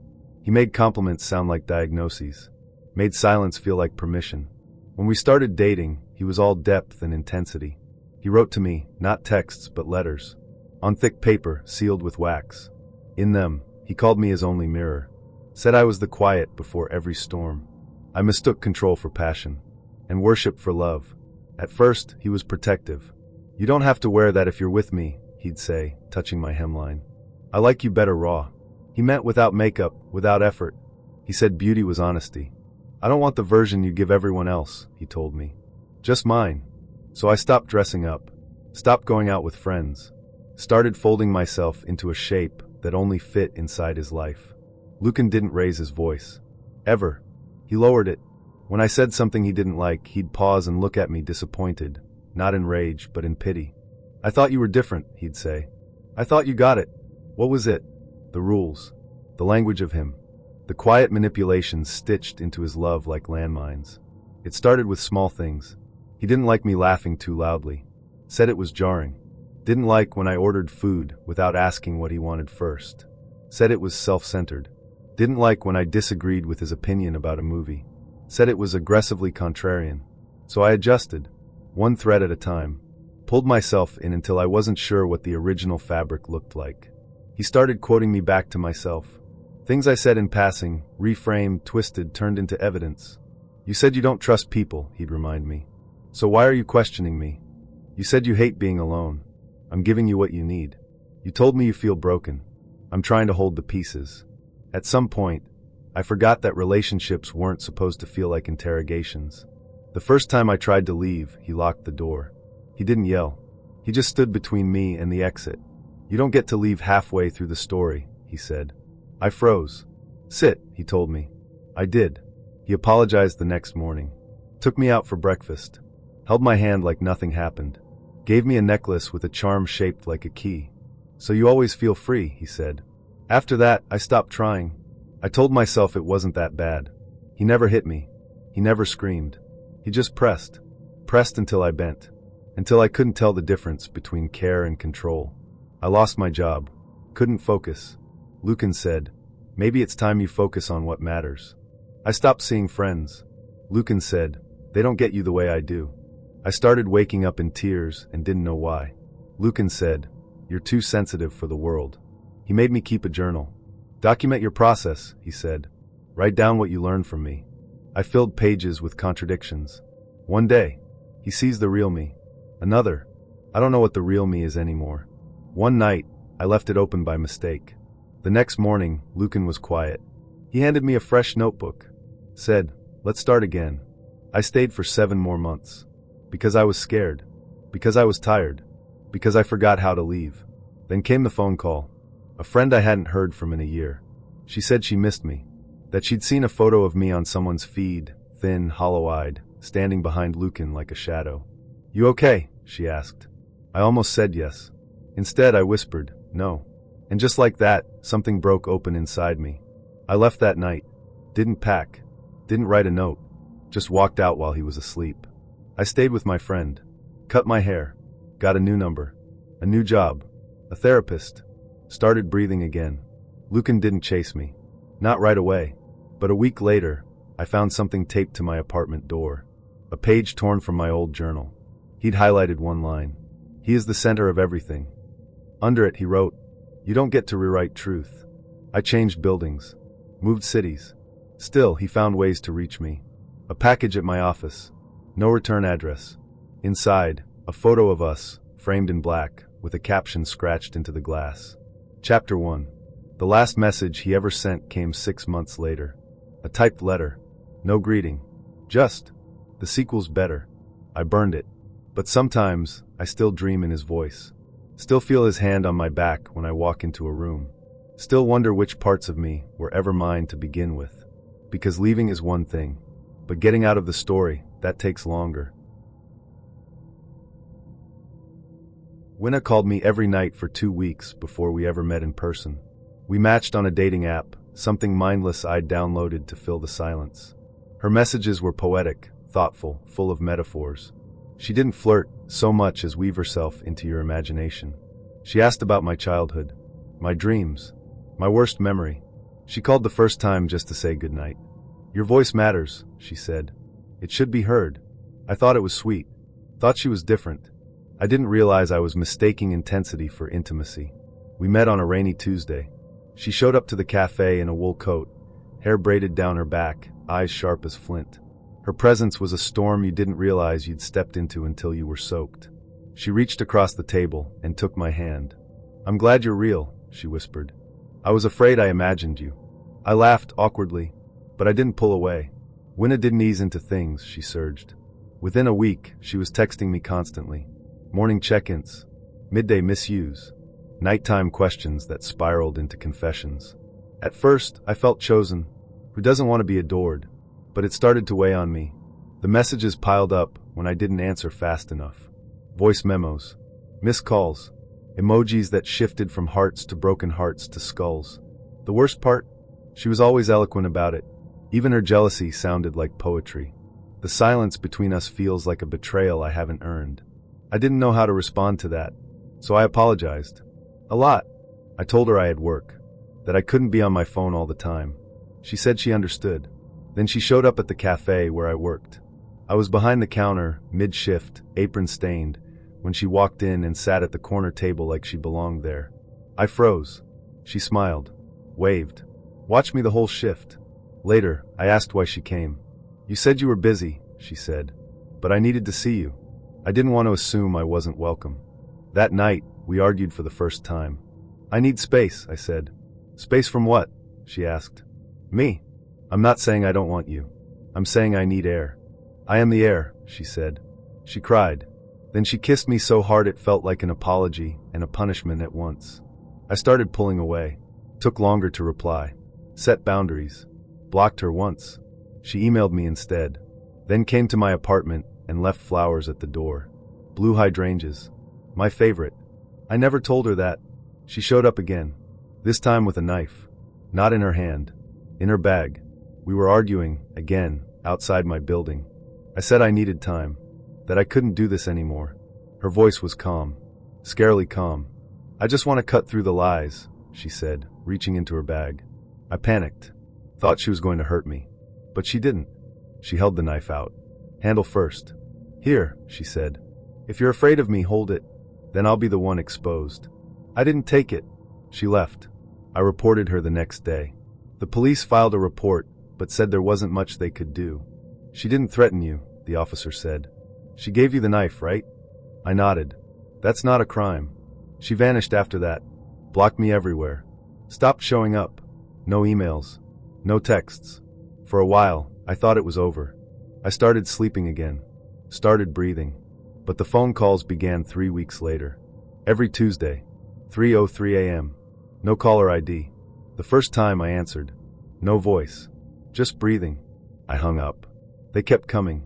Every Tuesday. Every call the same. Breathing. Maybe a faint hum in the background. Like music from another room. Once, I thought I heard her voice whisper my name.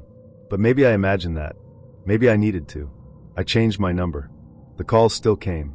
Different numbers. Same time. I stopped answering. But they always left voicemails. Always blank. Except for the breath. I moved. New address. New phone. New routine. Still the calls came. And then came the ringing. Not just my phone. But inside the house. From somewhere I couldn't find. It would start around 3:03. A low tone. Not a song. Not an alarm. Just a single, endless ring. It wasn't from any device I owned. It lasted exactly 33 seconds. Then silence. I started hearing it in other places. At work. On the bus. In the bathroom. That low, steady tone. Always for 33 seconds. Always at 3:03. I stopped sleeping. I started recording the sounds. Nothing ever played back. I saw her once. Across the street. Just standing there. She didn't wave. She didn't move. Just watched me. Then she stepped behind a bus shelter and disappeared. I started dreaming about the ring. In the dreams, it came from inside my chest. I'd wake up gasping, convinced there was a phone lodged in my ribcage, vibrating against bone. Sometimes, I dreamed she was calling from underground, from inside the walls. One night, I stayed up, sat in the dark, waited. 3:03. The ring began. I stood up and walked toward the sound. It came from my closet. I opened the door. Nothing. Just clothes. Dust. And one thing I hadn't seen before. A photo, taped to the wall. Of me. Sleeping. On the back, written in red ink.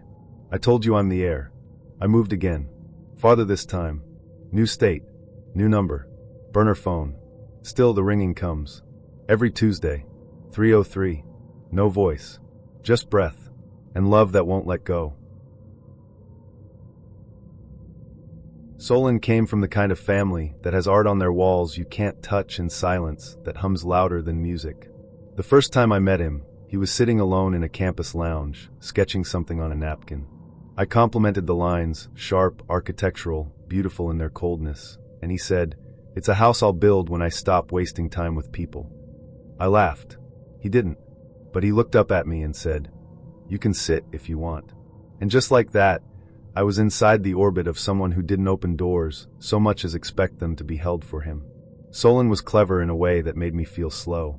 He quoted authors I hadn't heard of, described music in terms of geometry, and listened with such intensity that I started doubting every word I said before I finished it. He told me I had emotional excess, that I spoke in parentheses. But when he touched me, it was like falling into silence. I mistook that silence for peace. We dated for 3 months before he invited me to dinner with his parents. "They want to meet you," he said casually, as though it weren't a trial.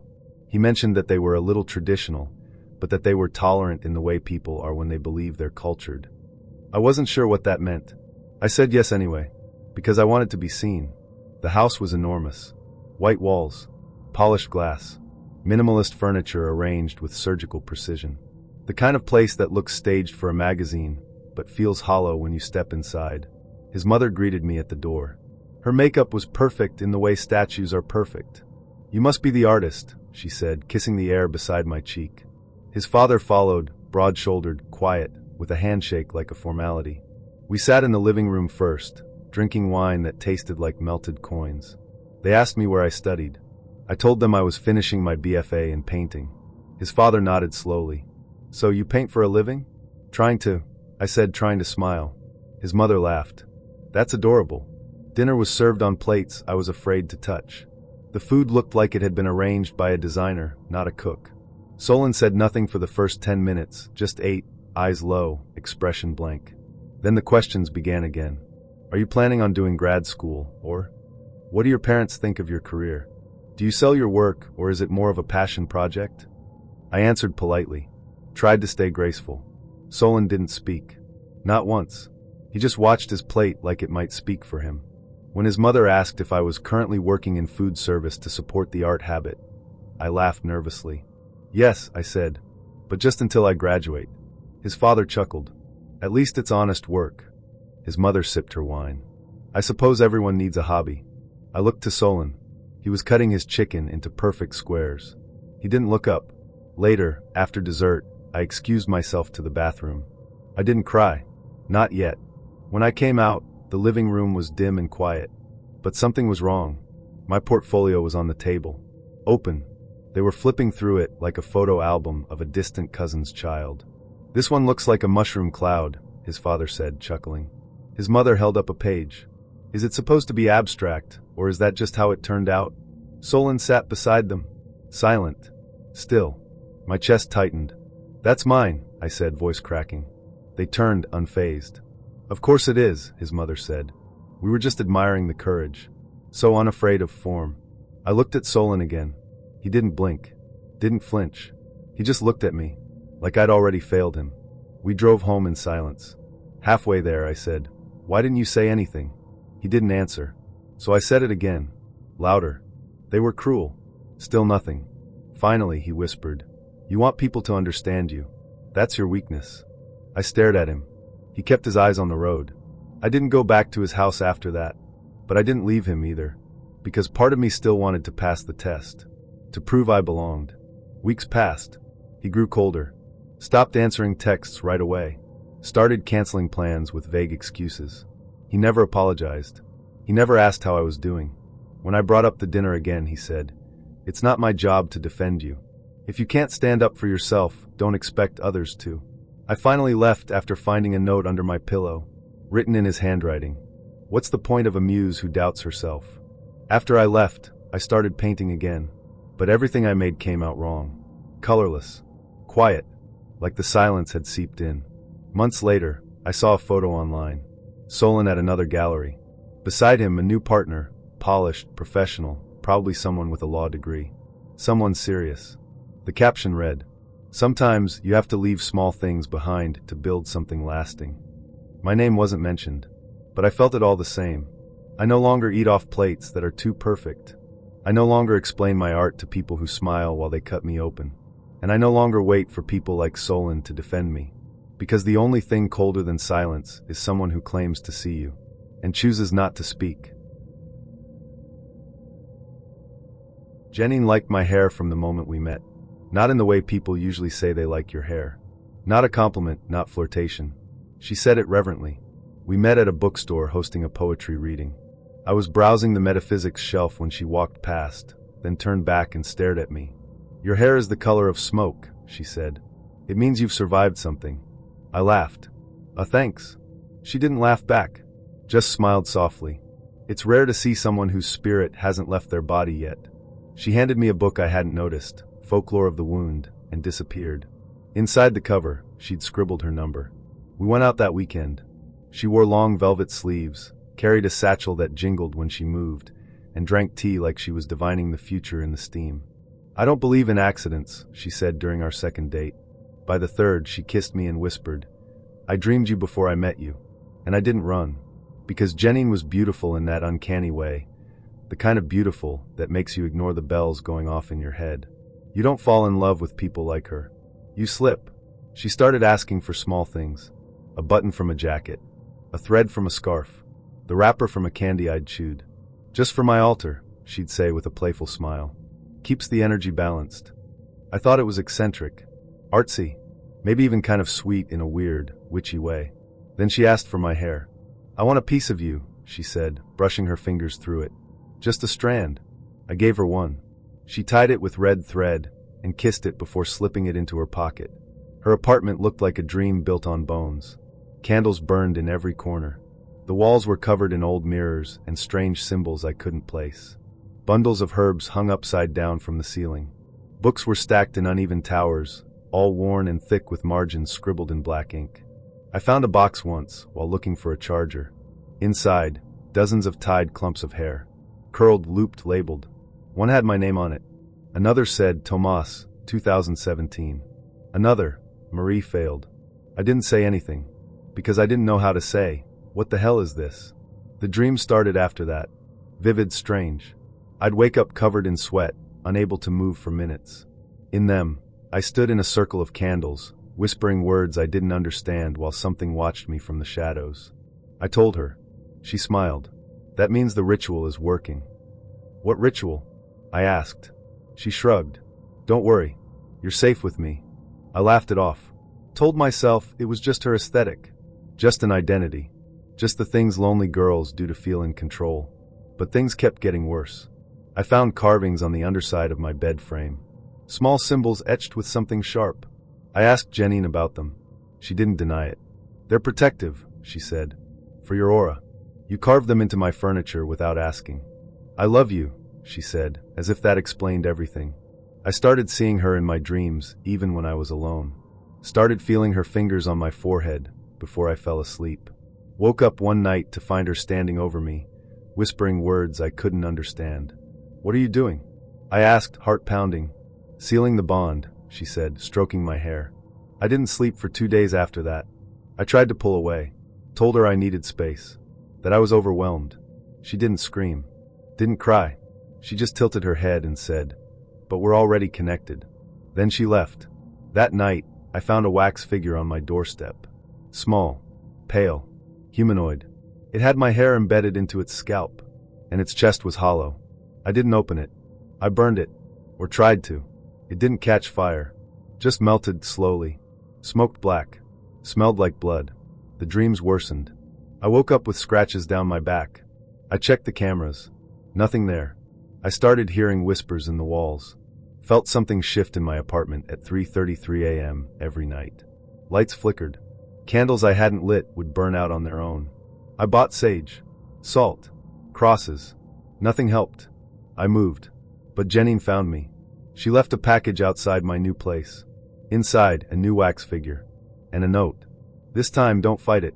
Let it finish. I called the police. They took a statement.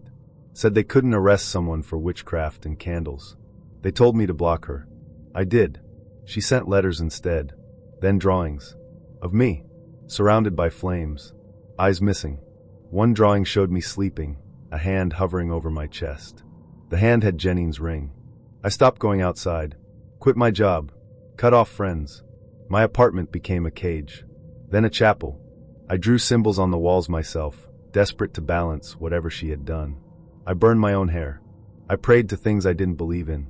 But still the dreams came. One day, I woke up with dirt under my nails and candles burned down around my bed. I had no memory of lighting them. There was a voice in my head when I woke. Her voice. You are becoming. I finally confronted her. Cornered her outside the same bookstore where we met. You need to stop, I said. I'm not yours. You don't get to do this. She just stared at me. You gave me your hair, she said, almost sadly. That means something. No, it doesn't. She smiled. It will. That night, I cut all my hair off. Burned it in the sink. Let it turn to smoke. And for a while, everything stopped. The dreams. The notes. The whispers. I thought maybe I was free. Until this morning. I found a figure on my porch. But eyes missing. Heart open. Inside the chest was a tiny scrap of paper. On it, in her writing, I don't need your hair anymore. You're already mine. Nico had the kind of beauty that felt cinematic. Dark curls, pale skin, eyes so blue they looked unreal, like someone had turned up the saturation just for him. He spoke in a soft, deliberate voice, like he was always narrating a novel. When we met, at a gallery opening I almost skipped, he was standing alone in front of a painting of a woman screaming into an empty hallway. I like this one, he said without looking at me. It feels honest. We talked for 3 hours after that. I left with his number, a fluttering feeling in my chest, and a belief that something important had just begun. He was perfect at first. The kind of attentive that made you feel like the world had paused just for you. He'd send thoughtful messages, poems, quotes, midnight thoughts. He remembered things no one else did. My favorite tea, the way I took my eggs, the childhood scar on my left wrist I never mentioned twice. We went on 5 dates in 10 days.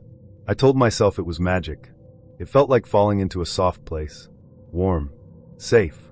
Unquestionable. Until it wasn't. The first red flag came wrapped in roses. I'd mentioned my favorite flowers once, in passing, blue violets. They reminded me of a book I loved as a kid. A week later, a bouquet showed up at my office. No note, but I knew who sent them. Sweet, right? But then it happened again. And again. Even when I didn't tell him where I was. A Sunday afternoon at the park with friends, blue violets appeared on the bench beside me. After a yoga class I'd never posted about, a single flower tucked beneath my windshield wiper. Still, I ignored it. Told myself he was just intuitive. Then he showed up outside my work. It was a Tuesday.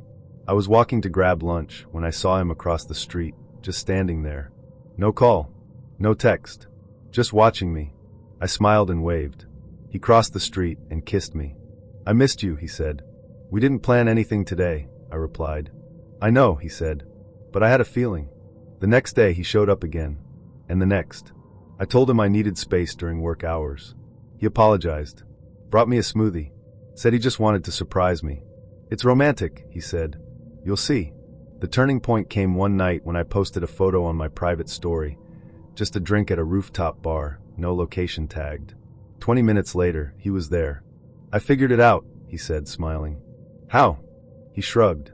You posted a picture of that drink once before. I remembered the background. Traced the string lights. That night, I changed all my privacy settings. Made everything private. Told him gently that I needed boundaries. He smiled, then frowned. I just want to see you, he whispered. Why is that wrong? I tried to pull away after that. Slower replies. Less availability. Polite deflection. He didn't take it well. He messaged more. Called more. Started sending long, looping texts about how much he cared, how afraid he was to lose me, how empty he felt without my voice. One night, he left a voicemail. You make me real. Without you, I feel like static. Please don't let me disappear. Another night. I know where you live. I would never hurt you. I just need to be close. I blocked him. Everywhere. Every platform. Every number. Then came the emails. He used burner accounts. Anonymous servers. Some were long and poetic. Others just said, I'm still here. I came home one night and found a note slipped under my door. It said, you looked beautiful sleeping. I didn't sleep that night. The next morning, I called the police. Filed a report. They were kind but non-committal. No direct threats, they said. Technically hasn't broken any laws. Keep records.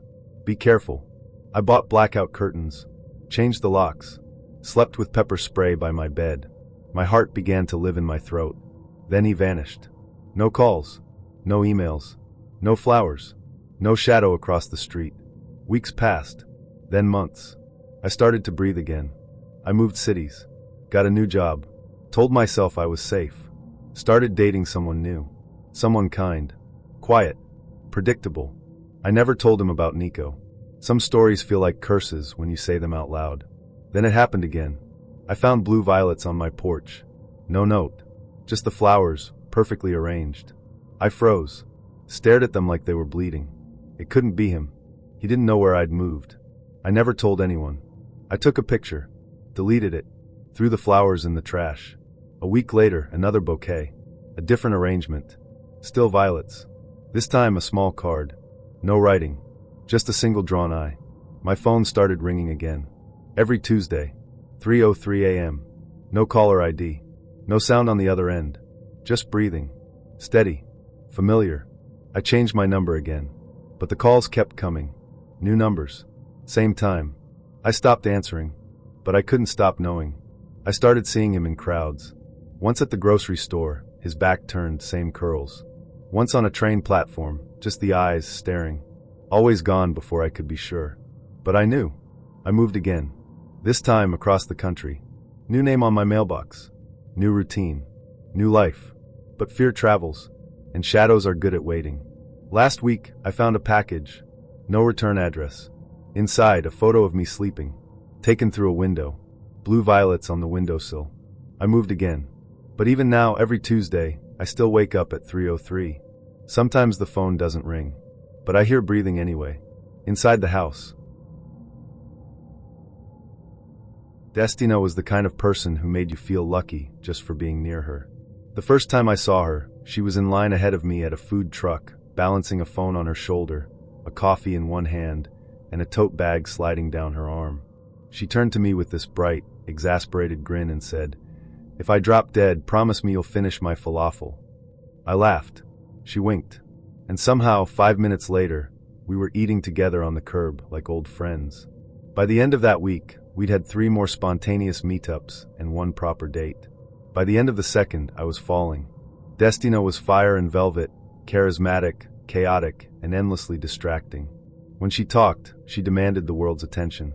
She told stories like they were confessions.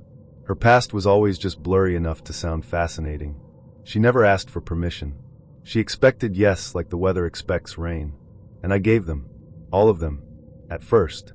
I planned her birthday dinner because she didn't believe in planning for herself.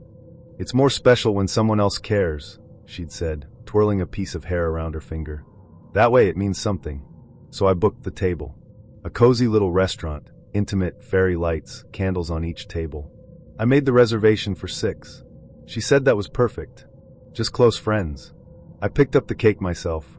Even got the flowers. Wore my best shirt. She was 35 minutes late. When she finally walked in, she wasn't alone. She wasn't even with 5 other people.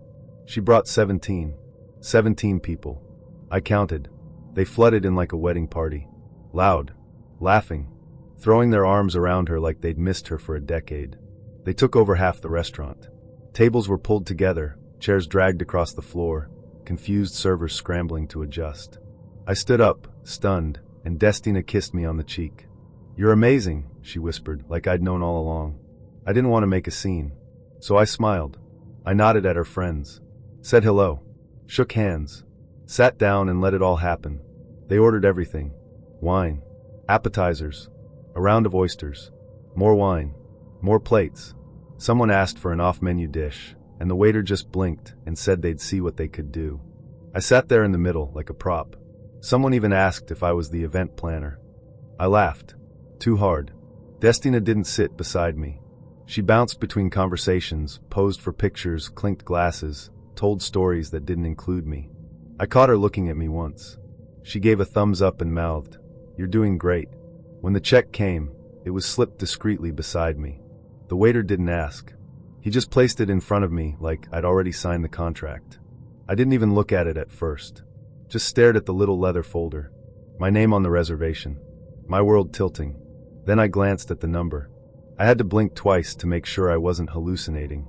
It was almost $900. I swallowed hard. I looked around. No one was reaching for their wallets. Some were already standing, stretching, laughing, preparing to leave. Destina caught my eye, winked, then turned back to her conversation. I paid, with a shaky hand and a maxed-out card. That night, I couldn't sleep. I lay awake, staring at the ceiling, the receipt on my nightstand like a blood-stained napkin. I told myself not to overthink it. Maybe she didn't realize. Maybe she thought we'd split it. Maybe. But no. The next morning, she posted a photo. Her, smiling at the table. Her friends laughing in the background. Candles glowing. Plates full. My chair was cropped out. The caption read, "Blessed to have people who always show up for me." I stared at it for a long time. No tag. No mention. I commented, "Glad you had a good time." She replied with a single heart emoji. Then she deleted the comment. I tried to talk to her about it. Told myself I needed closure. Or maybe just a refund. We met for coffee. She looked radiant, like nothing had happened. She thanked me again for being such a rock star, and said her friends loved the vibe. I said carefully, "You didn't tell me there'd be that many people." She blinked, sipped her latte. "I figured you could handle it. You didn't offer to help pay." She smiled. "You're the one who invited us." "Us?" She shrugged. "Don't twist it. I want to understand what that night was to you." "You're making this weird," she said softly. "It was a beautiful night. Why ruin it with numbers?" I didn't see her for a while after that. I tried to move on, forget the whole thing, but she didn't make it easy. A few weeks later, I ran into someone from the dinner. A woman named Freya, who'd sat beside me that night. She looked surprised to see me. "Oh," she said. "I thought you moved." "I didn't." She smiled awkward. "Weird. Destina said you ghosted. That you blocked her." I blinked. "No, that's not what happened." "Yeah, she said you couldn't handle being with someone in the spotlight. That it intimidated you." My stomach dropped. What else did she say? Freya looked uncomfortable. That you got weird. Controlling. Didn't like sharing her. I left that conversation shaking. I tried messaging Destina. She left me on read. The next day she posted a tweet. "Some people can't love you unless they're the only one who matters. Their love comes with receipts." I became a punchline. A ghost boyfriend. The bitter ex who couldn't handle a queen. Every time I tried to defend myself, it looked worse. More desperate. So I stopped. But I started noticing something. It wasn't just me. A bartender I knew, he dated her briefly, told me she once brought him to a family dinner, then left him with a check after introducing him as her driver. Another guy said she'd used his credit to lease a car, just temporarily, then ghosted him before the second payment. There were patterns, but no one cared, because Destina was untouchable. She floated through lives like perfume, left people gasping and dizzy, then disappeared. Months passed. I still saw her now and then, on mutual friends' stories, at parties I avoided, always glowing, always loved. Then one night I got an envelope under my door. Inside was a photo of that dinner, uncropped. There I was, sitting at the edge of the table, shoulders tense, eyes hollow. A ghost at my own party. On the back she'd written, "You'll always be part of something bigger than you." That night, I took the receipt from my drawer, folded it into a paper crane, and set it on fire. I watched it curl and vanish. and promised myself, never again.